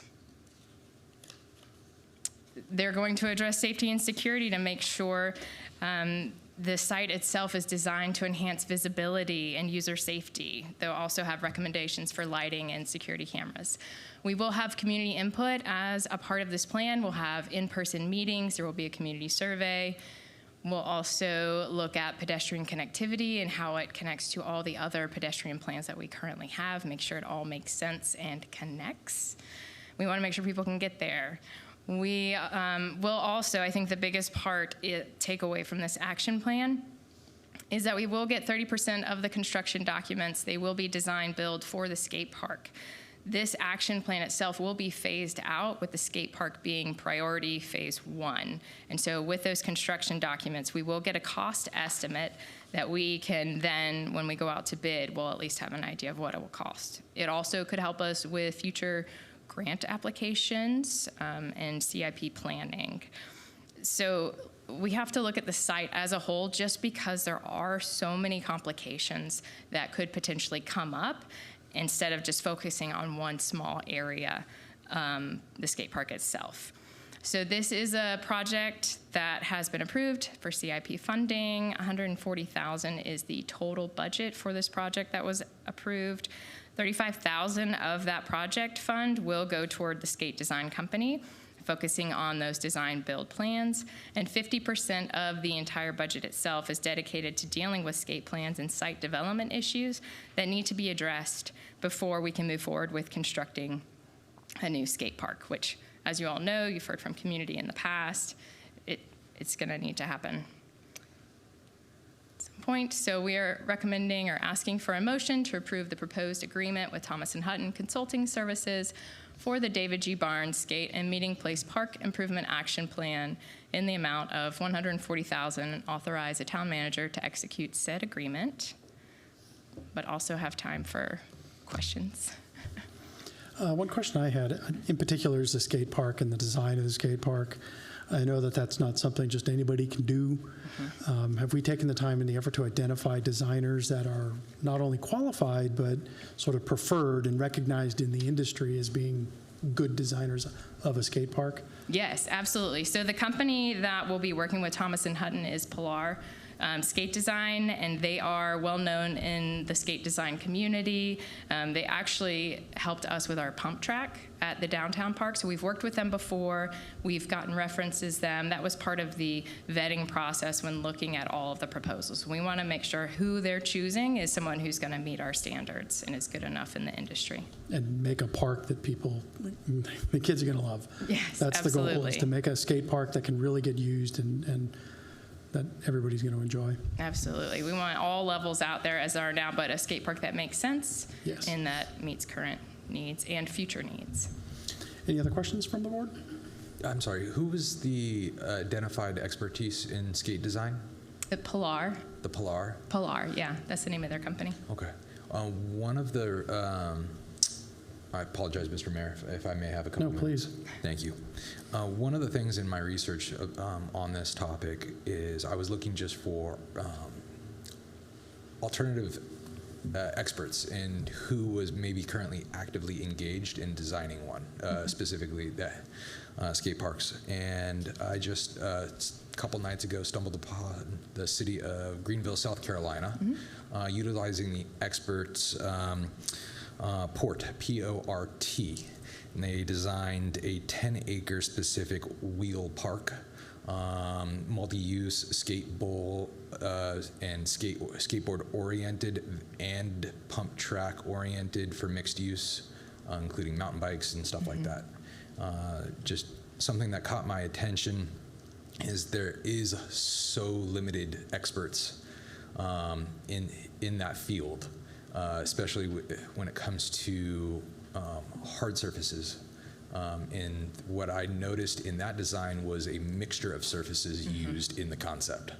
And I just wanted to point that out while reviewing them. Did we consider not just concrete surfaces, but mixed surfaces in the design elements? Absolutely. And how did that reflect in their expertise? So, I mean, that is something to come. So that'll be part of the input from the community and from the design terms. So from the design team. But yes, we're totally open to that. I've seen that park in Greenville. It's really cool, and I think it is the way that the industry is going. And then also having some parallel elements outside of the actual, like what you look at the skate park, what it is now, having some parallel elements that tie into the pedestrian walkways, things like that. So we're definitely considering all of that. The community input will also play a huge role in that design of the skate park, because we want to know what people are looking for. What do they want to come and use? And then also hear from the experts at the company as well. But yeah, we're thinking future. Thank you. Yeah, absolutely. Any other questions? Well, as I looked at the proposal, it said 2 community meetings. That's what they are in charge of. That's not to say that we can't have any other input meetings on our own. Yeah, I think we'll probably need to do that. And then the other question is, and how do we get this not to be a runaway train? Just because, you know, in dealing with... Realistic. You know, I don't think any of us, well, maybe some of us that were skaters at one point might weigh in, Richard, but he was. Oh. How do we get this not to have every single bell and whistle? How do we make it something that is within a sane budget? To be, you know, to be blunt, because if we put it up to kids, they're going to want, you know, a disco ball and, you know, TikTok and, you know, all of that, you know. Yeah. But we have to be realistic with what we can do. And I would hate to have a design plan that we can't achieve, and or that's going to take 10 years to achieve. So I know that when the skaters came in on several occasions for their pitch, and going to the skate shop and speaking to them, they told me they really just needed the bare minimum, right? They would be happy with a resurface, adding some ledges or whatever they called them, and they didn't really, and so their expectation is that it's going to happen sooner than later, because they're not asking for a grand redesign. They're asking for a skate park they can use sooner rather than later. And my concern is with consultants is that that's what they do. They're paid to dream big, right? Sure.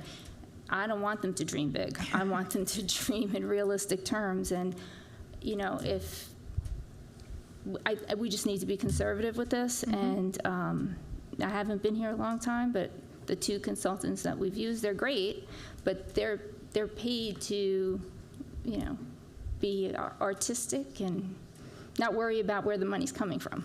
Sure. So. Yeah, we're definitely looking for realistic design given the space itself, and also for the actual bidding process that will then follow for construction. So yes, I hear you. Mr. Mayor, I have a question.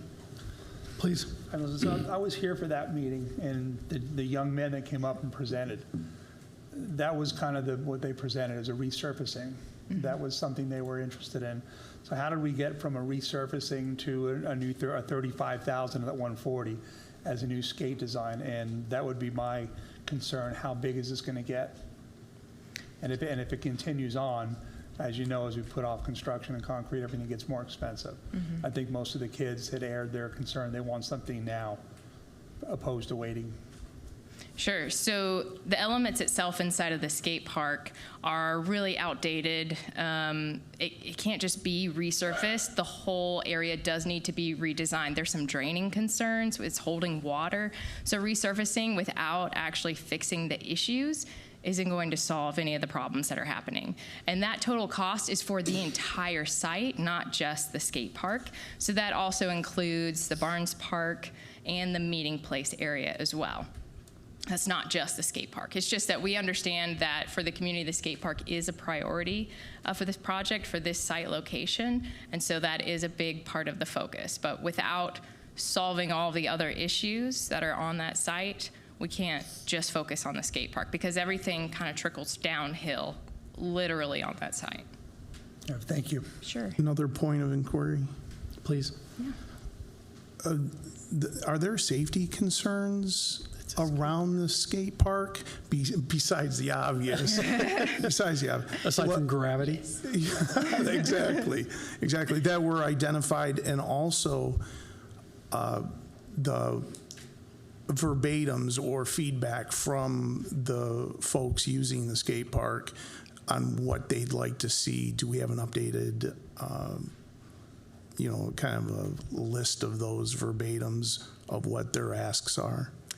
Maybe not the specifics of their asks, and I think it's going to depend on the kid or person that you ask, because someone who is skating at a higher level may have different requests than someone who's maybe on a more beginner level. So I think having a wide variety that will meet all the needs within reason would be the way to go, but I don't have a specific list of those requests at this time. Regarding safety, yes, there are big safety concerns. There's gaps in the concrete that can no longer be patched. It's been band-aided, a lot of the different resurfacing areas, to the point where it can't be band-aided any longer. And a resurface would be a Band-Aid?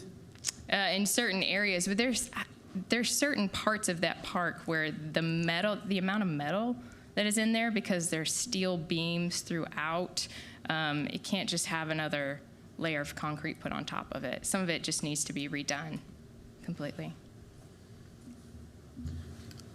I just feel like we're only getting one option here, and it seems like a pretty grand option.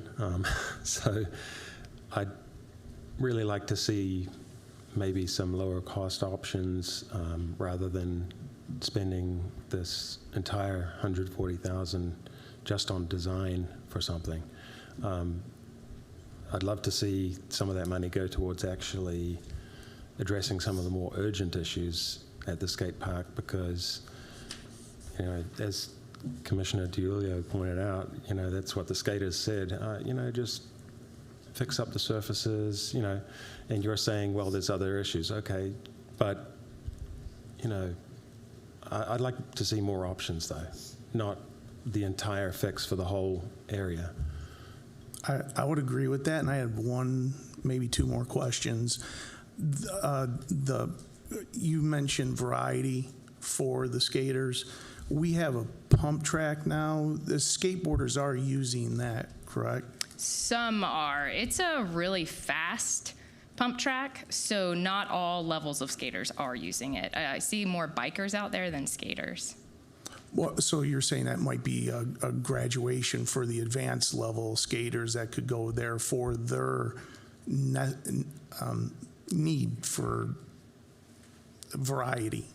Some, but pump track is only in pretty much one direction and just has some hills. It doesn't have rails, which a lot of them like to do. It doesn't have a big jump. Like, they like to jump off the stairs. You've probably seen them in downtown, where they are going really fast down the sidewalk and then jumping over stairs. So they want to see some obstacles like that inside of a skate park, but the pump track isn't able to provide that. And regarding the proposal, I understand it's one plan. We did have 5 proposals that submitted, but we were looking at qualifications. So it was a request for qualifications on this. So we were looking for the firm with the highest qualifications that could address all of the concerns that we have for that site location. They weren't given, it wasn't done by a proposal with budgetary right there. So it would be another process. It would be a minimum 3 months to then go out to bid, to receive proposals. You have to leave it open for a certain period of time and then review all of those proposals as well. Another piece of feedback I got from the skaters was that they would like more of, so there's sort of ramp skating and street skating, right? Yeah. And that they would like more of a street skating area, just a flat concrete surface to skate on. Yeah. And maybe we could provide some of that as part of a design, or in addition to other options. I'd really like to see other options. Yeah, so the skate park design is only part of this entire plan.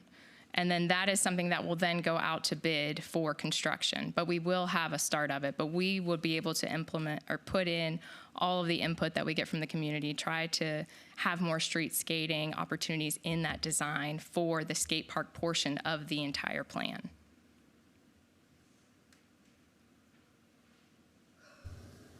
Any other questions? Okay. Do we feel ready to vote on this motion? Mr. Mayor, please. It sounds like there's some questions, and I do hear my fellow commissioners that there are some additional concerns. I'd like to make a recommendation to continue this item for our next business meeting. Are we thinking this could be a work session item? Is that where you're going? I was actually going to continue it for February 10th. Okay. For our next regular business meeting. Is there information staff should be looking for to provide at that time? It does sound like that there is information on maybe scope and scale that we can deliberate and evaluate in the meantime. I think we will, there is an expiration of January 31st on this proposal, so we will just have to get the consultants to agree to that extended deadline. I think if they want the business, they'll extend it. But just wanted to make you aware.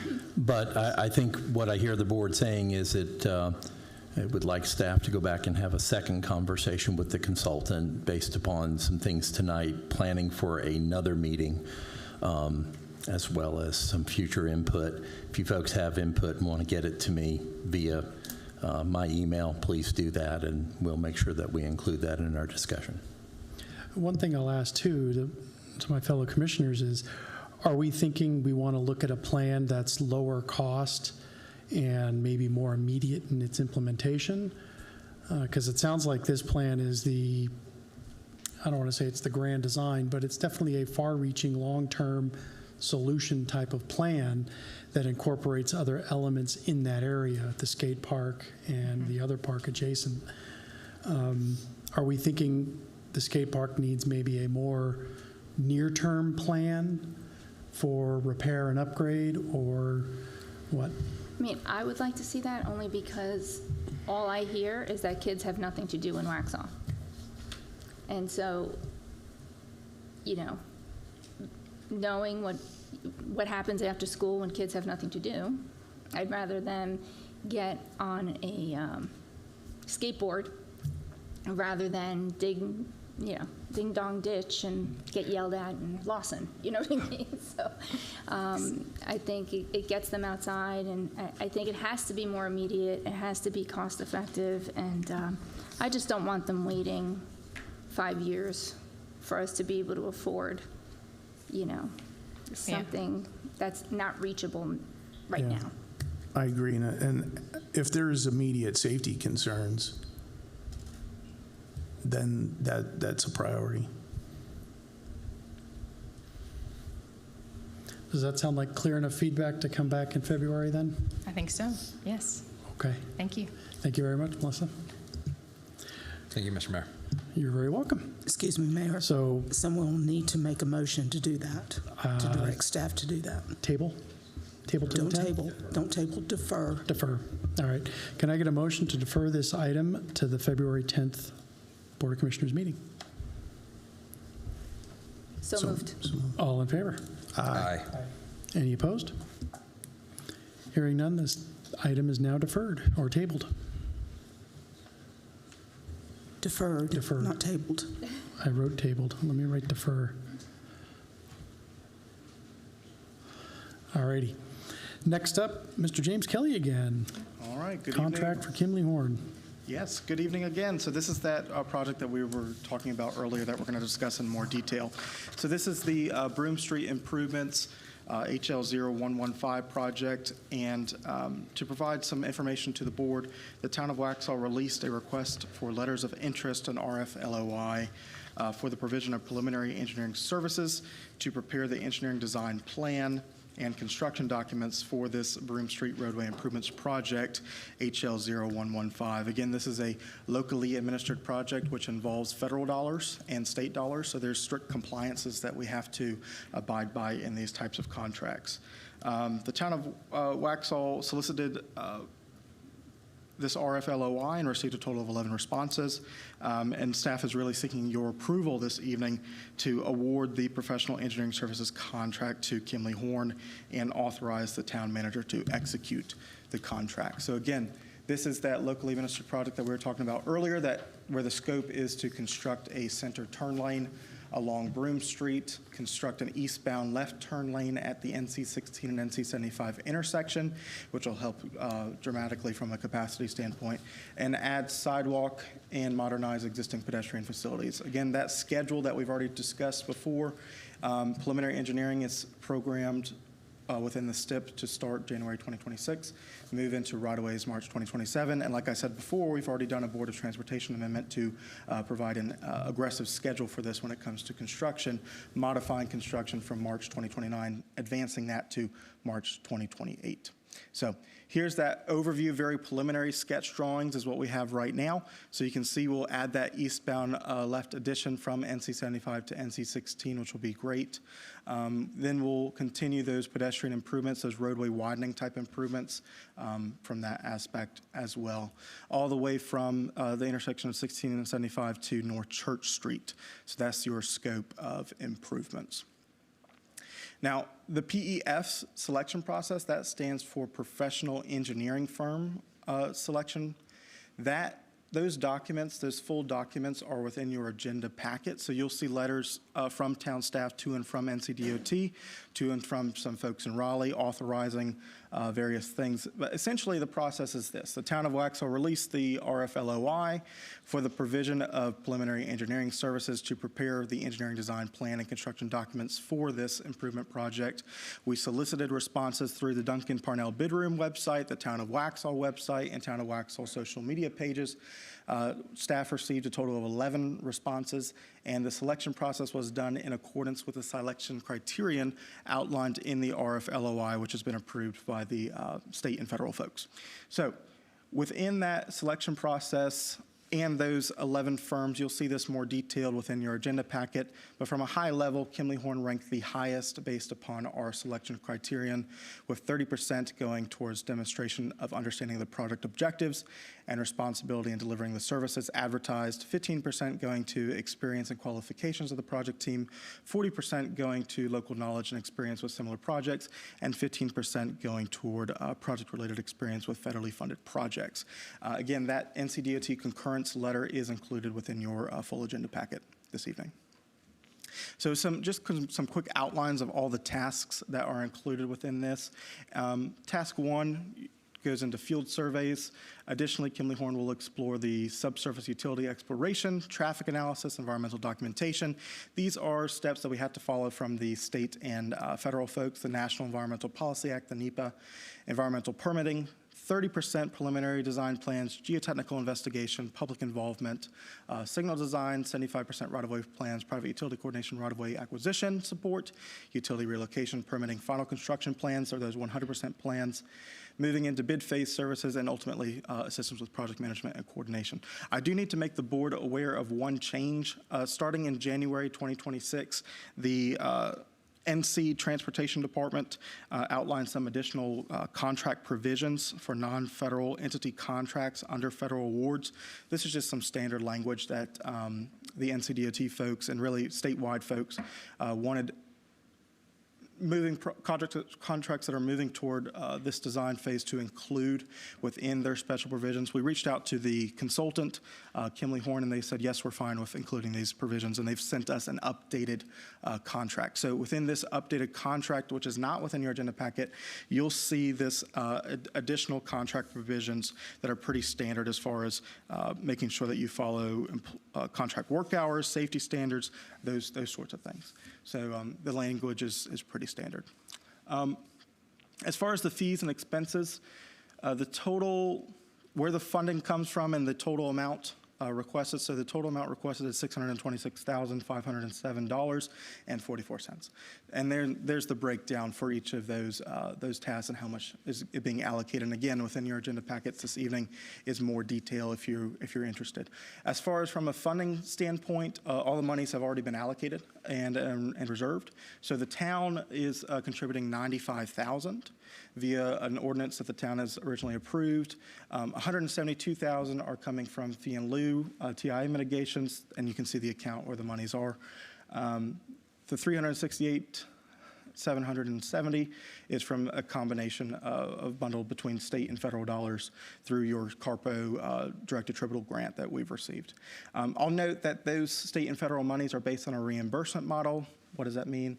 That just means that you spend the money, you get reimbursed the money.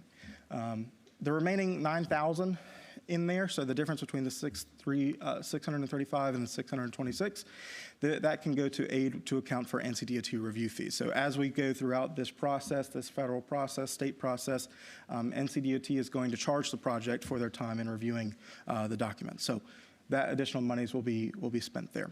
Do you have any questions? If not, we're asking for board action on this evening. Any questions from the board? Yeah. Please. So could you go back to that slide with the comparison between Kimley Horn and the other companies? Sure, yeah. This one? So these rankings here, this is what you decided on Kimley Horn on, right? It wasn't Correct. Based on any prices given by each person? No, so that's one thing, especially when you're dealing with federal and state projects, is you cannot ask for prices when you're involving the selection process. That's a negotiation phase that occurs after the professional selection has been made. Okay. So you're making your determination based on things completely separate from cost? Correct. It's a completely objective process that is not involving any cost until after the selection has been made and approved. Is there one or two sentences you can use to describe why Kimley Horn is continually used by the town of Waxhaw? I'll say their local knowledge is superior to a lot of other organizations, and within your agenda packet this evening, they supplied their RF LOI. I encourage you all to look into that.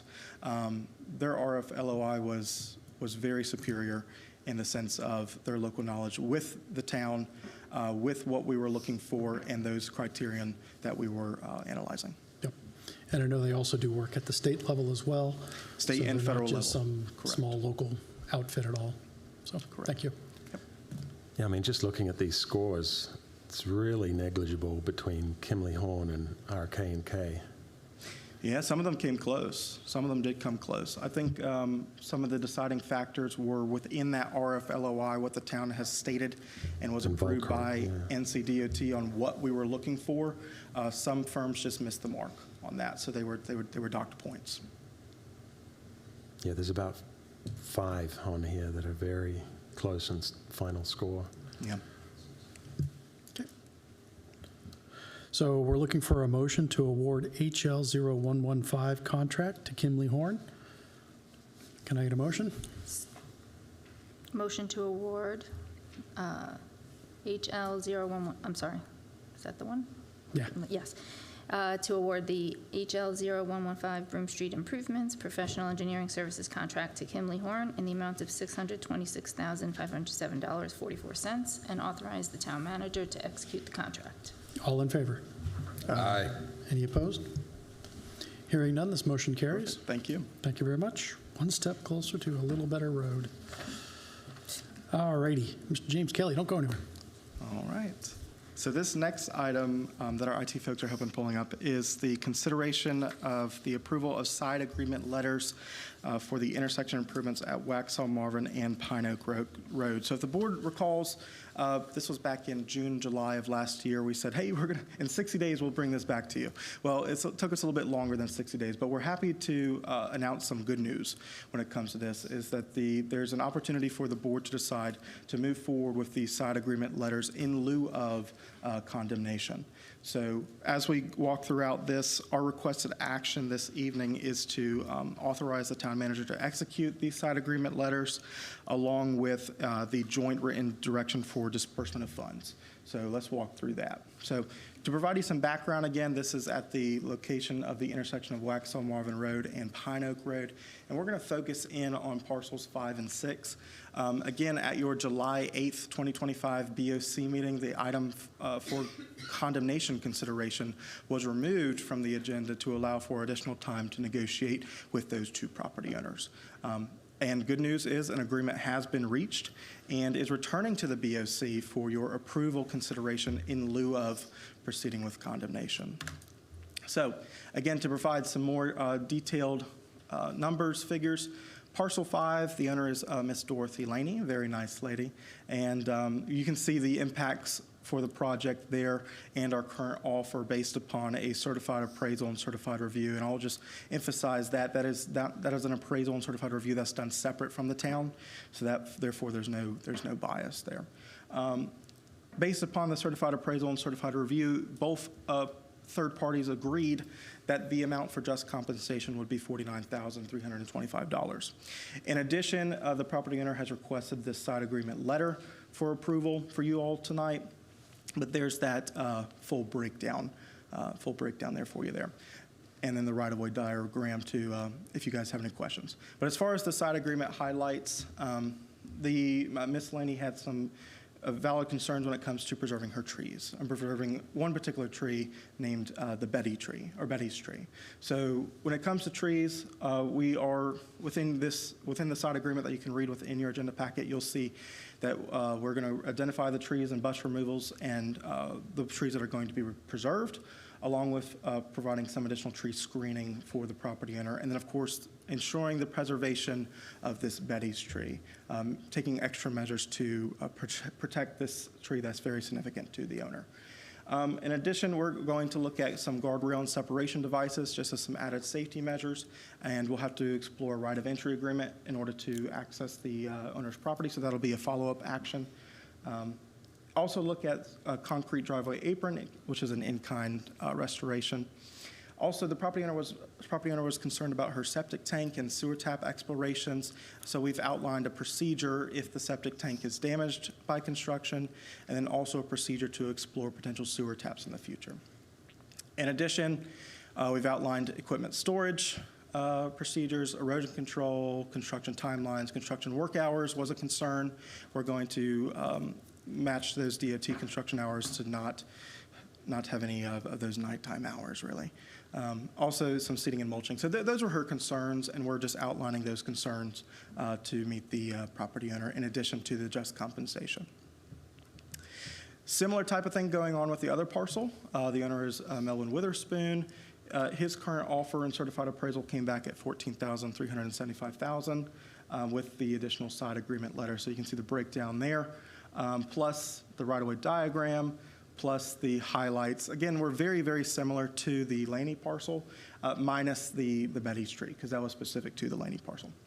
So happy to take any questions and request action from you all tonight. Any questions from the board? Hearing none, then can I get a motion to authorize the town manager to execute the side agreement as shown? So moved. All in favor? Aye. Aye. Any Aye. opposed? None opposed? This motion carries. Mayor, point of I need clarification. someone needs Yep. to read the whole thing in the motion, yeah. Motion to authorize the town manager to execute the side agreement letter for parcel 06168021 Dorothy Laney, along with the joint written direction for disbursement of funds in lieu of condemnation. All in favor? Aye. Any opposed? And then the second That motion motion carries. is motion to authorize the town manager to execute the side agreement letter for parcel 06168022A Melvin Witherspoon, along with the joint written direction for disbursement of funds in lieu of condemnation. All in favor? Aye. Aye. Any opposed? Hearing none, that motion carries. Perfect, thank you. Thank you very much, James. Next up, we have a reading of the proposed changes for the ordinance amending the town code related to the operation of bicycles and e-bikes and whatnot. Mayor, board, how are y'all? Good afternoon, Sergeant. Good evening. So I'm Lieutenant Womack. I'll be standing in for Chief Wilson today. We got first reading of a ordinance that has to do with updating some of the old ones that we had to include some of these e-bikes and everything that we have in town for public safety. We need to make sure that everyone knows what they are and where they can be. So it's the first reading of the ordinance that updates the town code related to the operation of bicycles, electric bikes, scooters, skateboards, and similar devices on town streets, sidewalks, parks, and greenways. The purpose of the ordinance to modernize and consolidate our existing regulations, many of which date back to the 90s. And I know for a fact the last time we looked at bicycles on sidewalks was like 2014. So, I mean, it's about time that we added a little bit in there. And to clearly address newer devices such as electric bicycles, electric scooters, and motorized recreational devices. The goal is to improve public safety, protect pedestrians' access, and ensure compliance with ADA accessibility standards while also providing clear guidance for residents and law enforcement. Under the proposed ordinance, bicyclists and non-motorized recreational devices may operate on public streets and sidewalks unless otherwise posted. So this is a clear determination between bicycles and non-motorized recreational devices. Think of a regular bicycle that people put their feet on the pedal and they give it all the power it has, and something like a regular skateboard or a scooter that's they're powering it, okay? They can be on sidewalks. The rest of them cannot. On streets, operators must follow traffic laws, ride as far to the right as practicable, and may not ride more than 2 abreast except in designated bike lanes. On sidewalks, bicycles and non-motorized recreational devices are allowed, but electric bicycles, mopeds, motorized recreational devices, and motorcycles are prohibited. All sidewalk operators must yield to pedestrians, provide an audible signal before passing, and travel at a safe speed not exceeding 10 miles per hour. In town parks and on greenways, all regulated devices are limited to maximum speed of 15 miles per hour, and pedestrians always have the right-of-way. Bicyclists must ride single file and stay to the right when passing. Operators under the age of 16 are required to wear a properly fitted bicycle helmet. Bicycles and similar devices may only be left in designated racks or spaces to avoid safety hazards. So you can't just throw it down in the grass at the park. You got to go put it up so people are not tripping over your bicycle. For nighttime operation on streets, devices must have appropriate front lighting and rear reflectors or lights. Enforcement will be handled as a civil infraction with a maximum penalty of $50 per violation. Law enforcement would also have the authority to impound a regulated device if necessary until the violation is resolved. Finally, the ordinance repeals several older ordinances adopted between 93 and 2014 and replaces them with a single, clear, and consistent set of rules. So tonight we're just looking for feedback and direction on the proposed ordinance, and then once we have all that, we'll bring it back to do it again. Thank you very much. Any questions from the board? I think these are very timely updates, perhaps a little behind, but yes, I agree. Yeah, they're all over the place these days, so it's good to see. Thank you. Yep. All righty. All right. We will vote on that at a later date. Next up, Town Manager. Scott Dadson.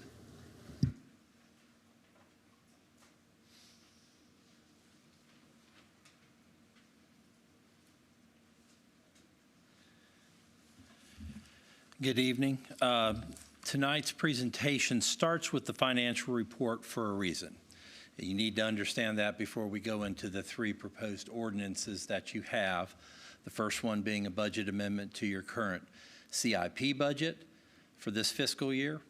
Second being two separate ordinances that we're recommending that are called capital improvement ordinances. They're standalone, and there's a reason for that. So we're going to go through this presentation and help you understand it from a financial position of what's in your reserves. So when you get the financial report, let's see how I do this. Here you go. When you get your financial reports on a monthly basis,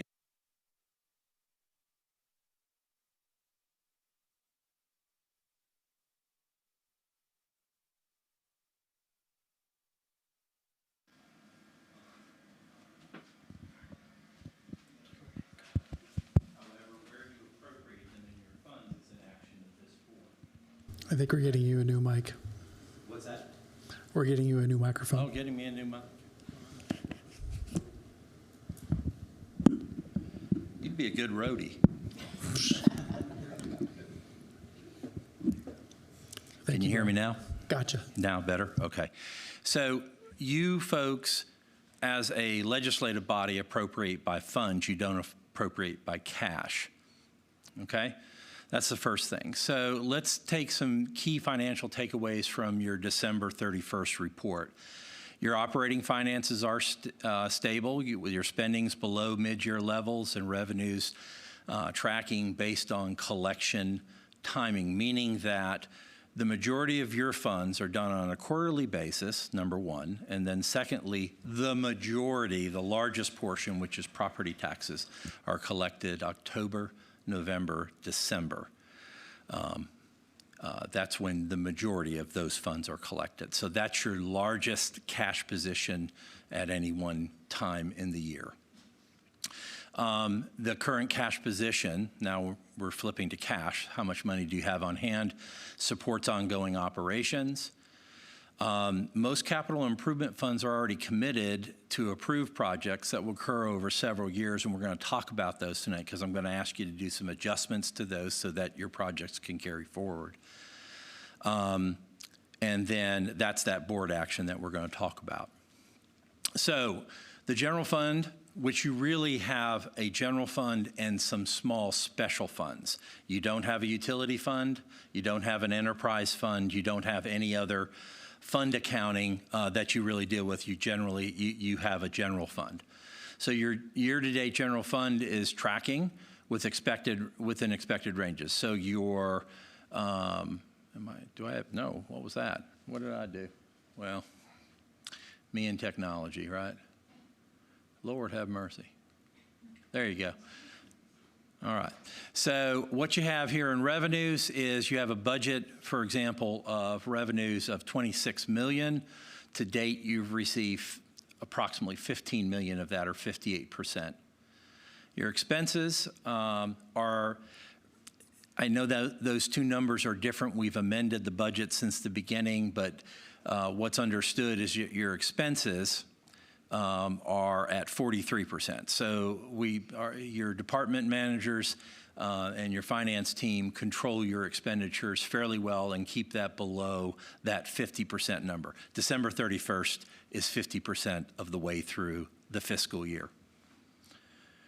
Your cash on hand is $39 million, and that's a big number, so we're going to talk about what that means. So just to give you a little bit more dive down, the things that are controlled, basically what I would call at the county level, your property taxes, your motor vehicle taxes, and things like that, represent around 13, almost 14 million of your budget. And the monies that come from the state represent about 31%, or about 9.5 million of your budget.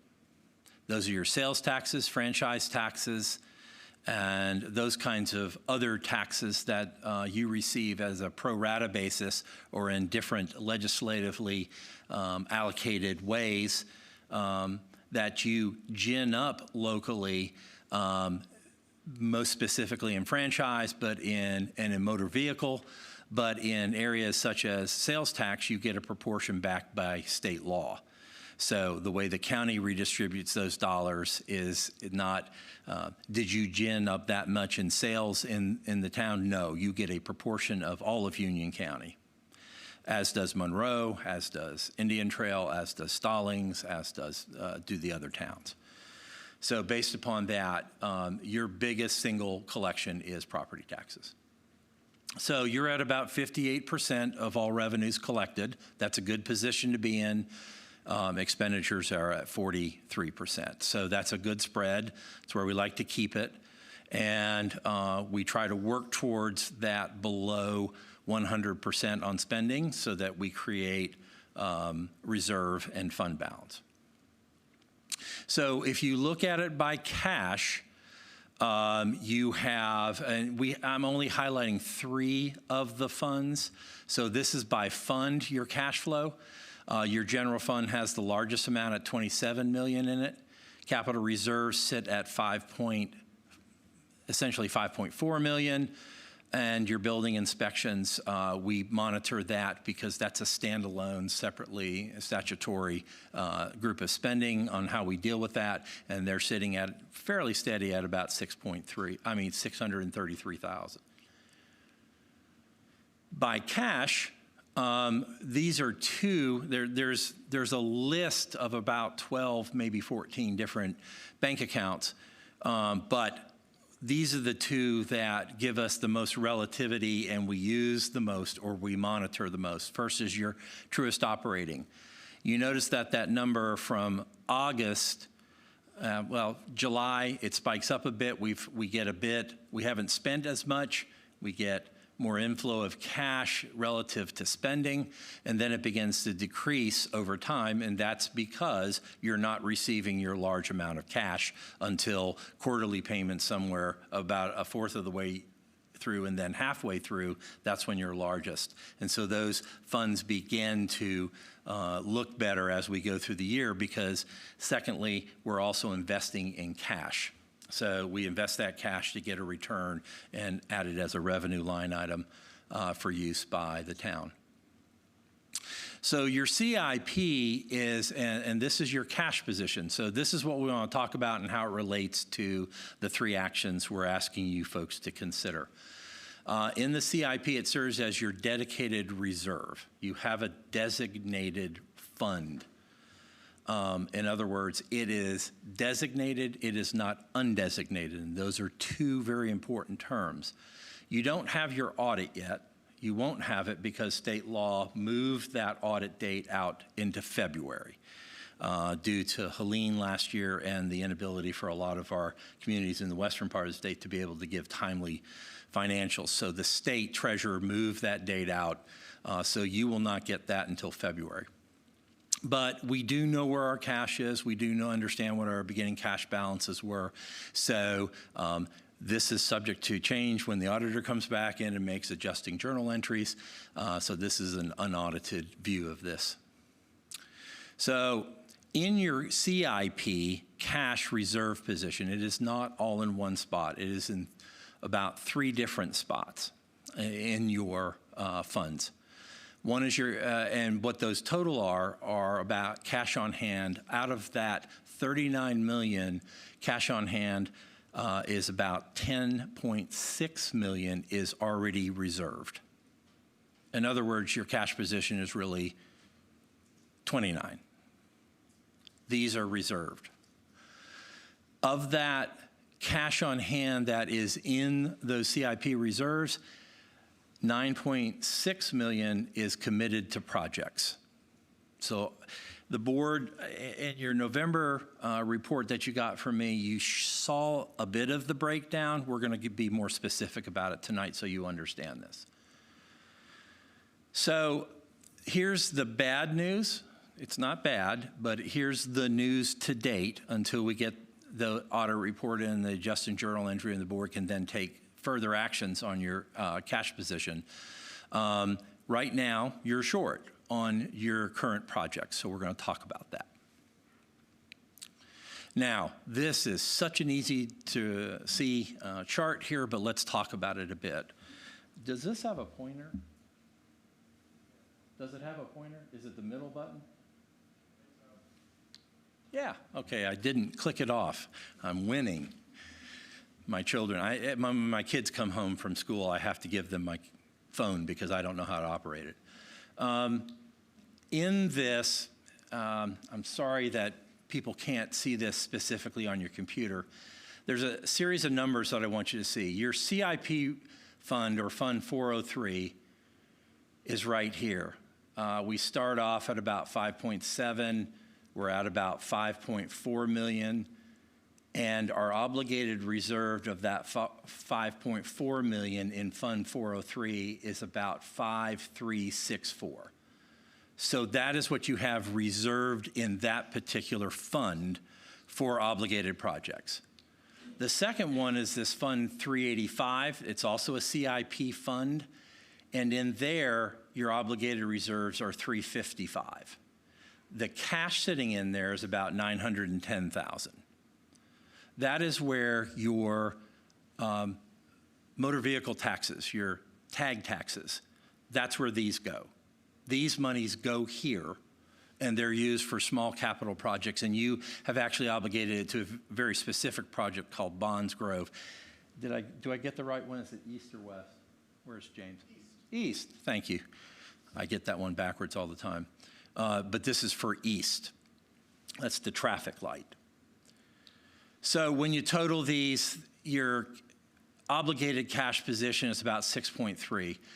Now, the non-major special revenue funds are important for you to kind of understand, because this is where either by previous actions, by previous boards, or even this board, you have obligated through another authority that you have under general statutes to obligate capital and/or grant project funds. Over time, you have done that because these projects may last more than one fiscal year. So we move these down into separate funds by council actions over time, and then they're also part of the reserve, but they're reserved for very specific things. In that list, you see things like, for example, Downtown Park honorarium. It has a negative number. That's a holding number. Sorry, don't want to go into too much accounting tonight. But for example, there's one big one that you are very used to, and that's PAL bill. And that is your estimated reserves in there is about 1.9 million. And you will receive more funds than anticipated revenues where you're building your PAL bill funds. And that has been on purpose for things to be done. Secondly, you'll see athletic barn. That will go away by the end of the year because you will have paid that off, but it comes out of that fund. Next one, and these are two new ones, and we're going to talk about those because we're going to ask you to do some specific actions. One is Helms Road. James gave you a good description of the project, and the next one is the Bond Grove. So there's two new ones in there that will go towards a very specific project. We'll ask you to pull those out and create capital funds as separate things because they go over fiscal years. So Kensington is down here. This is where the infamous project that I think finishes the traffic light on Millbridge. This is the infamous Millbridge light? There's two Kensingtons, okay. Kensington apparently has been around for a very long time. That's the widening one, okay. Lots of history. I've read back 20 years of of audits, which is a really great way to spend your Christmas. Essentially what you have here, though, is there's that 10,301 number. That looks a little different because what happens is we have estimated reserve balances. You'll get revenue in things like fee in lieu ofs. Now, James uses another term, payment in lieu of. So PIL or fee in lieu are both the same thing. They're exactly the same thing when we're talking about this. But you anticipate some revenues coming in. There'll be some transfers here. There's that 355. And then these are numbers that we're going to recommend move around out of CIP into a revenue position. This helps us balance our reserves and figure out what we have left. And then these are the anticipated expenses. So in this year alone, you'll expend about $6.7 million in capital. That's planned, that's on purpose, that's out of the reserve, both out of reserves and current incoming income and revenue. So that's the status of your reserves. This is a more specific list. These are the projects. There's your non-major special. There's your small transportation fund. There's your CIP reserve. That's where we're pulling monies from. This is additional revenues that come in, and I'll explain what that is in a second. But here's your projects. Broome, I get the name right, James? That you just talked about. Roundabout on 75, that is, okay, I got it, good. I'm good with the math part, not the explaining which one it is. There's your Millbridge Parkway light. That's the other Kensington, thank you. And then you have a series of other things that you had to do when you went into the budget. You had to balance your revenues in of reserve. That was what at the time management thought was best to pull over to go ahead and balance yourself so you'd have enough money. Secondly, you have equipment and grants. This 917 is a general fund number, but it has a lot of capital in it, intensive. Then you have police vehicles. That's right there. That's also out of general fund. Then there are a series of other movements. This is the Pine Oak signal right here. This is an amount that needs to be done to balance that project out. Kensington to balance the other Kensington is $318,000. Then the board took an action several years ago where it designated this amount, $2.525 million, towards Helms construction. So you have $2.52 million in your reserves for this project.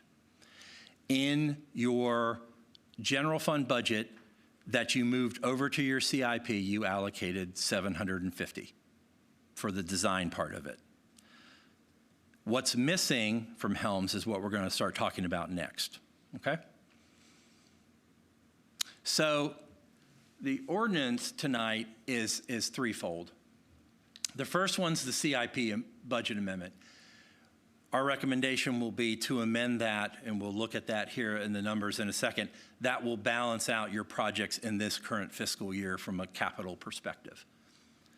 It will also move two pots of money. It will accept some money back in from small transportation fund and then move it out again. That's Bond Grove, the light, right, James? Thank you. And then the second one is for Helms Road, and that's moving the $750 out of CIP into its own standalone project. Reason for doing that is you may enter into that on June 20th, and you may not expend anything until August. So we want it to have a multi-year effect instead of having to come back and amend your budget and amend your cash positions all the time. So this makes it cleaner for the board. You can see it, you can see where it is, and see what's going on with it as you move along.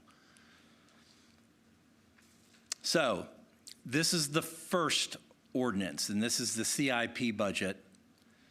What you have here in this line item is these are the budgeted amounts at 2.5.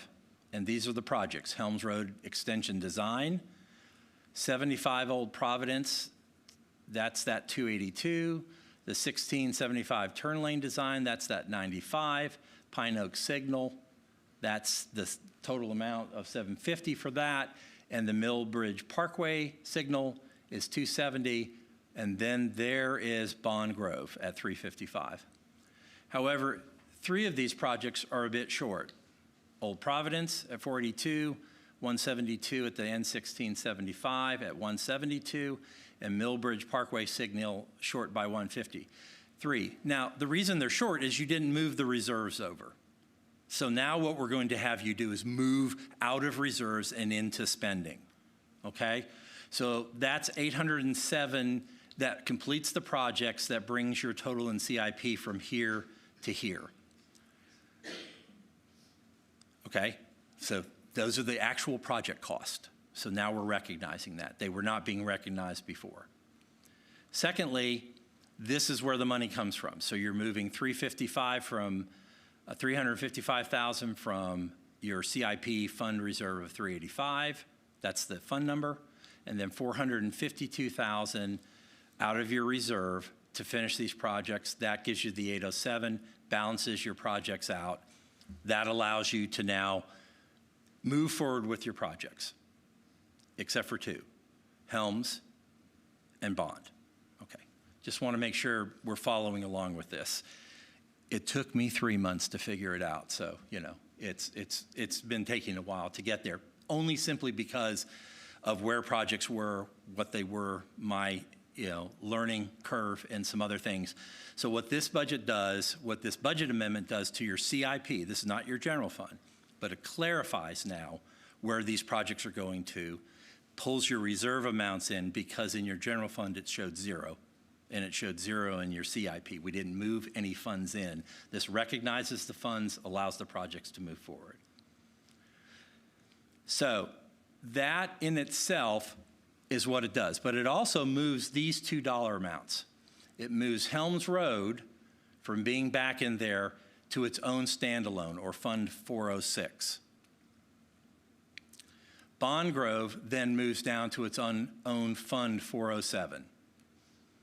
So 3 actions tonight. Amend your CIP, it only needs 1 reading. These 2 will require 2 readings. We'll recommend that you read them first and hold Helms for further discussion at your work session. Okay, and I'm going to go into why. So there's your grant, there's your NC-16 in Bonds Grove Church, the light. Great. I love positive affirmations. And that will make that project move forward. As everybody who travels up and down 16 says, this one will be awesome. But it's also imbalanced to a couple of other things. And so there's that dollar amount. We just contributed to the DOT project. We do not manage this ourselves. They do. This is our contribution to make sure that thing works. Helms Road's a little bit different. So as you heard from James earlier, this is that entirety of Helms plus the flyover. It's in total, James, about a $9.5 million project. Our half of it is around 4.7, somewhere in that neighborhood. So our responsibility is half of Helms Road. Now, this is what Helms Road looks like. There's $750 for preliminary design, our estimates on right-of-way acquisition, and our total portion of construction.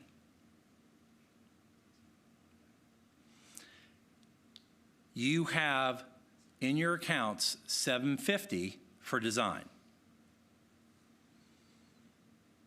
We have cash on hand $2.525 million in reserves for our half of this construction number. You do not have this number, and you don't have the other half of this number. It's not actually half, it's about 1.3 million, give or take, but those two numbers together add up to your shortfall here. So this is your cash on hand. So you've got the ability to design it. You've got more than half of your construction cost here, and you're short here, and then the other half here. Make sense? Okay, now that 5.6 number, I just want to be really clear about that with y'all. That includes the 750,000. Okay, that's the design part that isn't in any agreements between us. Now, why am I bringing this to you now? Because I've been asked to sign an agreement to enter into with Helms. I'm not going to enter into that agreement until the board moves the money in the appropriate places and gives me the direction that we need to know that we have funds sufficient. Because I can't sign that as your fiduciary without it. Make sense? Okay, just want to make sure. If you have questions going along, please ask. Yes, sir? Just for clarification purposes, I believe I am following along. So we have a bucket, 2.525, and then we've designated an additional bucket to be bound together. This is $750K. And then we're looking at essentially our $850K rounding up. And then we have, with the dedicated already bucket, there is a balance due of the 2.398 and change. Is that about correct? That's about right. Thank you. Okay. So that 2398 includes that 848, just so you know. Okay, it includes both of those. And then our portion left in construction. Once we're in for a dime, we're in for a dollar. That's kind of the way this process moves along. But I want to make sure the board looks at me and says, okay, yeah, we got it. Because I'm not going to sign as a fiduciary until the board says I got it and makes these actions, okay? I can't, that's the authority I need from you folks to enter into these things. The reason we're asking on Helms to do this is because you don't have a certain amount of money. What we want to do is read it once and then talk further about it so that the board gets a comfort level about what it's going to need to do in the future. Now, remember a couple of things. We haven't done audited adjusting journal entries yet. That will change some of the picture, but I can't tell you how much yet. I don't know that until the auditor comes back and guides us through that process. I would argue it's a management decision, but we'll have that discussion with GAAP and other accounting issues later. But we wait for the auditor, we have that comfort, then we know how much cash we're actually out, and then what the board will need to continue to do to get to that point. Those, if you look back at the beginning of my conversation, some of these projects are way out, and some of them have time delays. And time, money, revenues, different budget years can help you get there, but once I sign the contract, I'm then taking other things away because I have a contract obligation at that point in time. So I don't want to enter into that until y'all are very clear-eyed about the project. Does that make sense? Okay. So I'm recommending that you pass in first reading tonight your budget amendment because you only need one for that.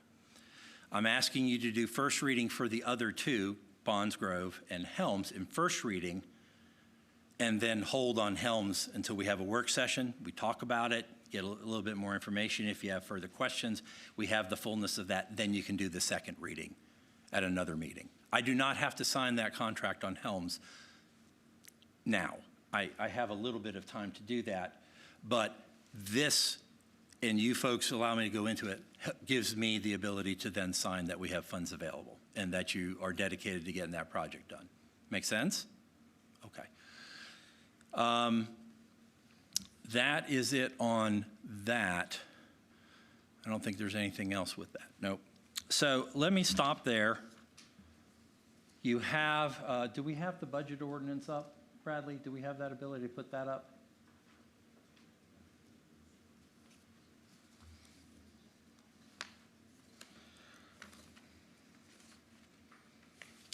No?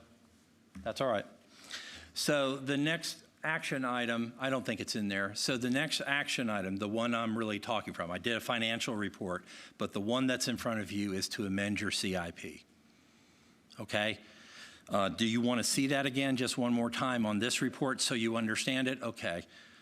Let's see here.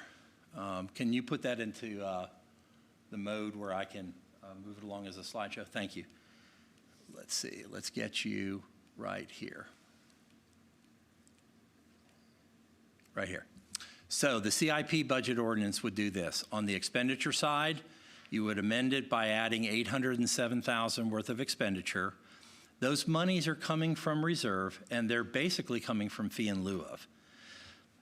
They sit in our reserve, but they were really from payment in lieu of. We're matching that back against those dollars, then you can expend. The revenues come from here. We're moving $452,000 from reserves to here, and we're moving this fund, which is already there anyways for that, back to here. Make sense? The third action in that ordinance, as you'll see, is then moving those dollars into Fund 406 and 407, 355 and 750. This amount up here is just going to go into 407 and this amount here is going to go into Fund 406. So they'll come out of your CIP, they'll sit and stand alones. You'll make first readings on those tonight. Those are the second and third action you're asked to do. You'll hold them. You'll do a second reading on Bond Grove, and you'll have a discussion about Helms a little bit further to make sure your folks are comfortable. Fair enough? Okay, so my recommendation is to adopt your amendment to your CIP budget. Can I answer questions? So just for clarification, to make sure that this is as clear as possible to the general public as well as myself and others, is we are not obligating new funds. We are simply taking money and putting it into an envelope, and that envelope is marked, what was it, 304 and 305? 406 and 407. 406 and 407, sorry, too many numbers. But anyway, we're essentially putting it in an envelope marked this particular project and an envelope marked that particular project, such that those funds do not then get allocated for something else. Exactly. So we don't get surprised later on, the money's not there. So, Exactly. So thank you. And then to highlight and to clarify as well, this is not obligating any need for new revenues. So no, these are all none of monies that you have either through your general fund and you've allocated over. Exactly. Or from your reserve positions, of which the majority are coming from fee in lieu of, in this particular case. Exactly. And that's just something I wanted to make clear to the general public at large, is that we're not obligating new funds and the need for new revenue. We're simply identifying the money we have on hand, putting it in an envelope that's specifically marked for a specific project so it doesn't accidentally get spent on something else. That is correct. Putting it under the right mattress. Yeah, it's, and I apologize for the longness in this, but I think you needed to understand what was in your reserves This is very under helpful. designated. This is very helpful. The board will have a future chance to designate some cash, and we'll come back and talk to you about that, about how to do that, and what we recommend against obligated.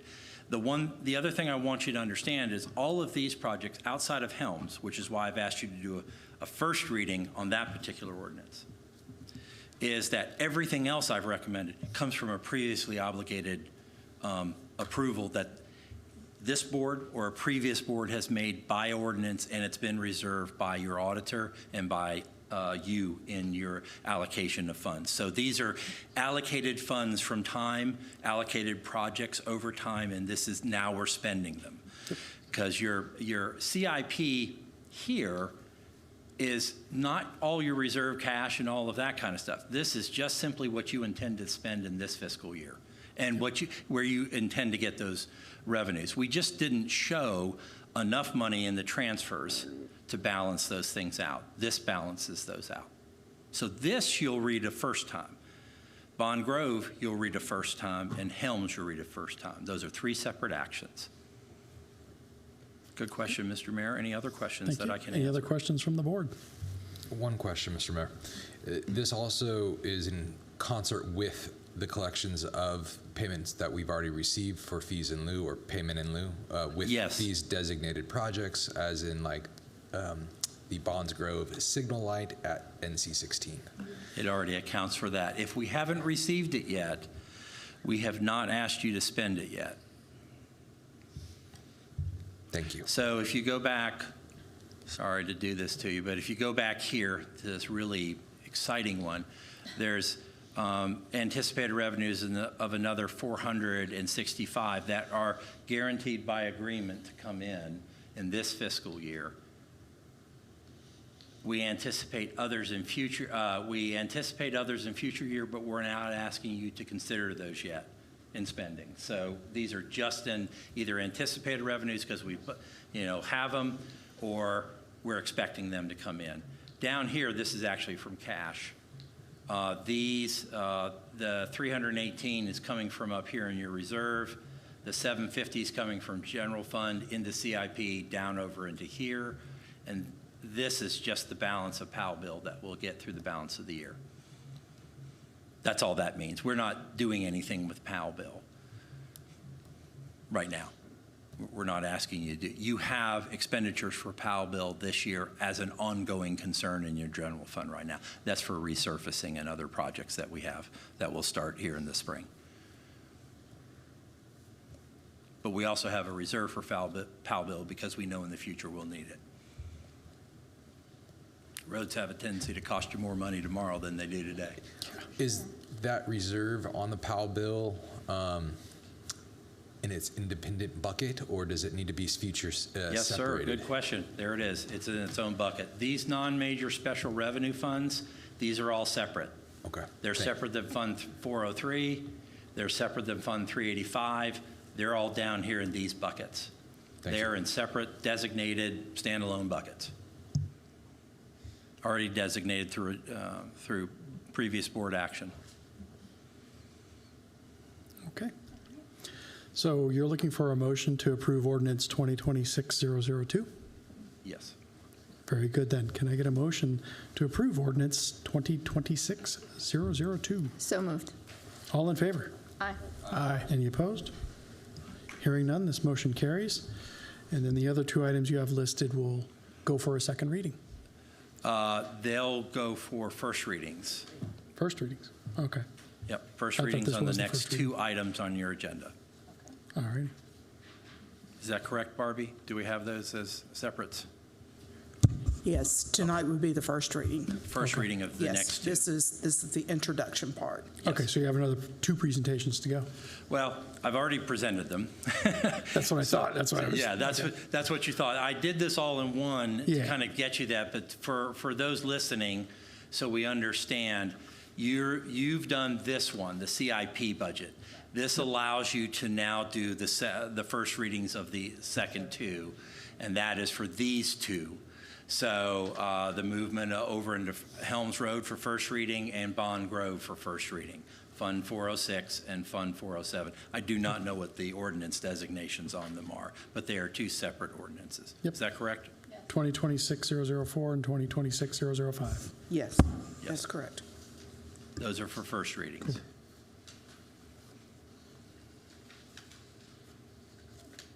So have you presented those then effectively? You're presented those, yes. Thank you very much then. It sounds like we can move on to the next agenda item.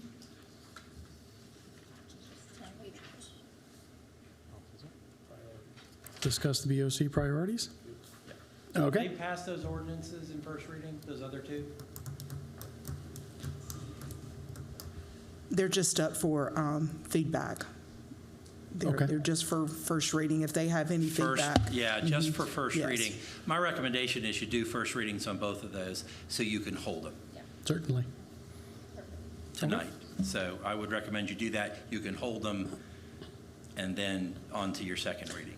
Right, and if you have any questions, you can always add that to your work session for the 27th. You can go through each individual question that you have.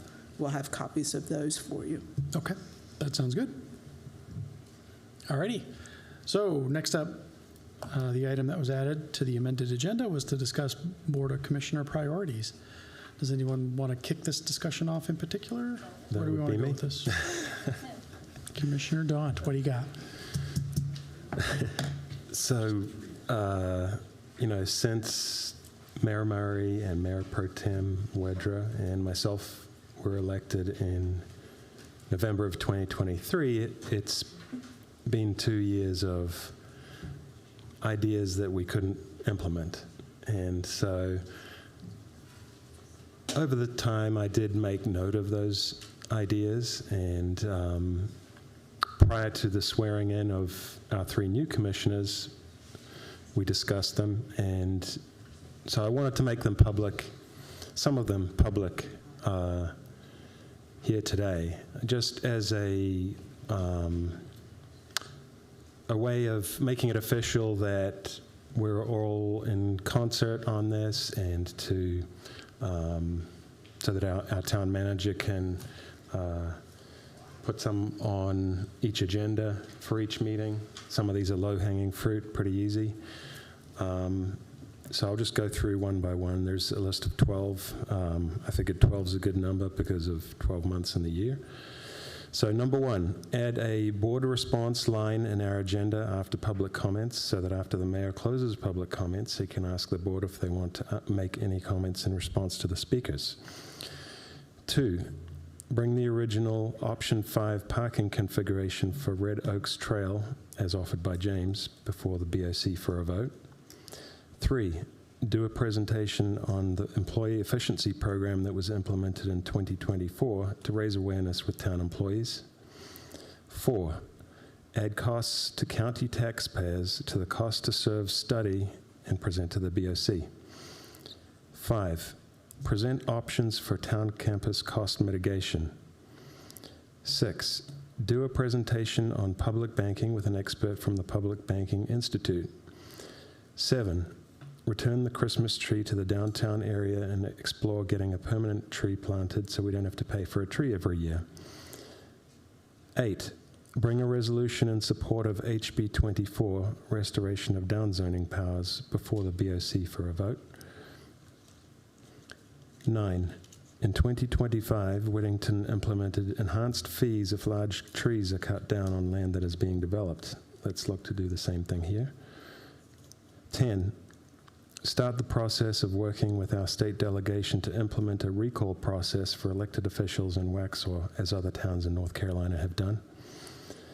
11, present options to eliminate lame duck decisions in meetings immediately after an election. Wait until the newly elected are ready to be seated. 12, include representatives from each HOA once or twice a year in a BOC discussion about working collaboratively with HOAs. So, anyone have any comments? I assume everyone is still okay with those. Any comments or questions from the rest of the board? I think you're going to need to provide a list. I'll email that list. What was the third one again? Just kidding. No, I think that's a great list, and it's definitely stuff that I know the three of us have talked about over the last couple of years. So it'll be nice to kind of take a second look at some of these things and see if we can advance them. Thank you. All righty. Next up is town leadership reports. There are no leadership reports this month, so we will jump to Board of Commissioner comments. Any comments from the board? I do have a comment. I thought you had 12 comments. 13. So I was just thinking about being balanced in our thinking. You know, as we do the work of the people, it behooves us to be balanced in our thinking. And in that vein, I'd like to share a modern restatement of a quote from a 1927 book, The Science of Society, Volume 1, which presents a high level of some of the balancing acts we have to perform on this board. So here's the quote. The ideal state undertakes to regulate social conduct only enough to take violence out of individual competition and to prevent unfairness in personal initiative. Here is a great problem in statehood. How can you guarantee peace and quiet in industry, pay the taxes to support state power, and at the same time prevent taxation from handicapping industry and keep the state from becoming parasitical or tyrannical? So there's no easy answer, but something to think about. It's certainly a balancing act. That's definitely for sure. Alrighty, any other comments from the board? Hearing none. Can I get a motion to recess into closed session pursuant to NCGS 143-318.11A5 and NCGS 143-318.11A3? So moved. All in favor? Aye. Any opposed? Hearing none, I'd like to invite the necessary staff, our town manager, our town attorney, the town clerk, and our downtown administration, Alara. I invite you to close session with us. We are now officially in closed session. Thank you very much.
We got everyone. Can I get a motion to reconvene open session? So moved. All in favor? Aye. Aye. We are now back in open session. Next on the agenda is a looking ahead item. We were going to have a little discussion about the timing and the scope of our next, of our work sessions. So there's been apparently some discussions and some hesitations around starting meetings at 5 p.m. So what we would like to do, or it sounds like what we're looking to suggest, is that we have a work session starting at 6:30 p.m. And that's it. Yeah. and reserve and hold the meeting to being just a work session. Yes. One of the things that I would propose is that if there are some crucial items that can and are ready to be voted on, and they don't, obviously, no public hearings, no first readings, nothing big, basically. My original suggestion was that we have a conventional meeting starting at 6:30, open it, do what needs to be done from a business standpoint, then close that meeting and go into closed session. But I just want to be clear that that's in the event we need one, that it wouldn't be, every work session. Because- Correct. I think that's- it's the exception, not the rule, to actually have votes and stuff like that in a regular meeting for that. Before a date, work For the session. fourth Tuesday, yeah. Yeah. It would be So- the exception. So that's kind of the idea. Did you have a comment, Commissioner Ferris? So it would just be confined to essentially old business just before a work session? Old business, anything that needs to be voted on and only something that needs to be voted on. Okay. But I want to be clear, we adopted the schedule. It was in the December 9th meeting. One meeting was going to be a regular meeting. Regular meeting. One meeting was going to be a work session, because those tend to be lengthy. And so limiting them to an hour, I don't think we're getting anything done. Yeah. So if we need a special meeting here and there, but I think it got a little bumpy now because it was changed from the original, so that now the agenda was made with dates moving forward, because Yeah. the original, and my computer shut down. The original second meeting was to be a work session only starting at 6:30, and then for some reason it got changed to a work session from 5 to 6, and then a regular meeting starting at 6:30, which is quite different from what we agreed to last year. Exactly. And this was a recommendation and a suggestion made by staff. And the point of putting it on the agenda tonight, as you can see, is to discuss it. Yeah. So it sounds like from a board perspective, we would like the second meeting to be purely a work meeting. A work session. A work session, sorry. And then it also sounds like then we are amenable to the idea of scheduling what were we saying, an emergency Special meeting? A meeting, special if we have meeting, to. sorry.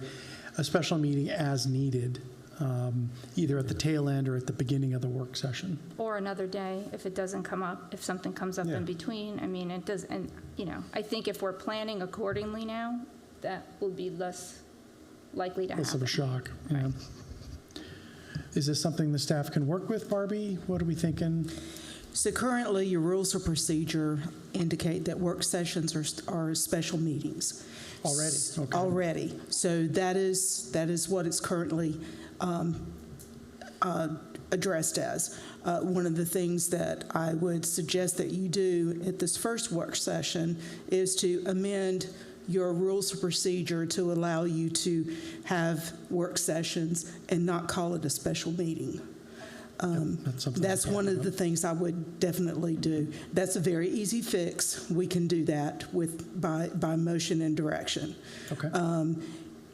What I maybe a suggestion for you for the work sessions, and if you have items that you want to act on, but there is a time constraint on those particular items, you can recess that work session and for another day, so that the items that you are going to review in that recessed meeting, then you can do that on another day. So, for example, you have a work session on the 27th.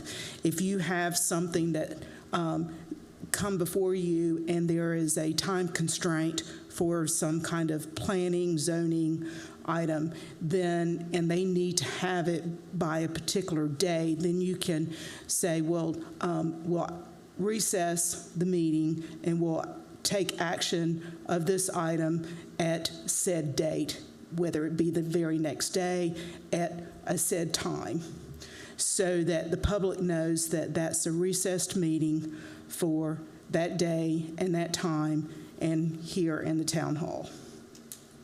And one of the things we were talking about too is that you can easily remove an item from a special meeting, correct? Yes, you can remove an item from the special meeting, but you cannot add anything. Correct. Okay. So if we But built up, again, I'm sorry. sorry, go ahead. I was just going to say, so if we built up a big agenda for a work session, i.e. a special meeting, and then we realize, okay, this is going long, items can't be pulled from that, such that those meetings don't become unbearably long. Right, and I want to respect staff time, and, you know, tonight is a long meeting. We haven't had one in a while, so I expected it to be a little long, but I think that if we can have work sessions, the regular meetings then can be very laser focused on what we need to do and have less discussion because we're already doing the hard work of the discussion in the work session. And so I think moving forward, we can plan ahead. And when we know that this is the schedule, then we plan for those items that need to follow. If they need to, you know, a second read and whatever it is, we know how to plan for that now.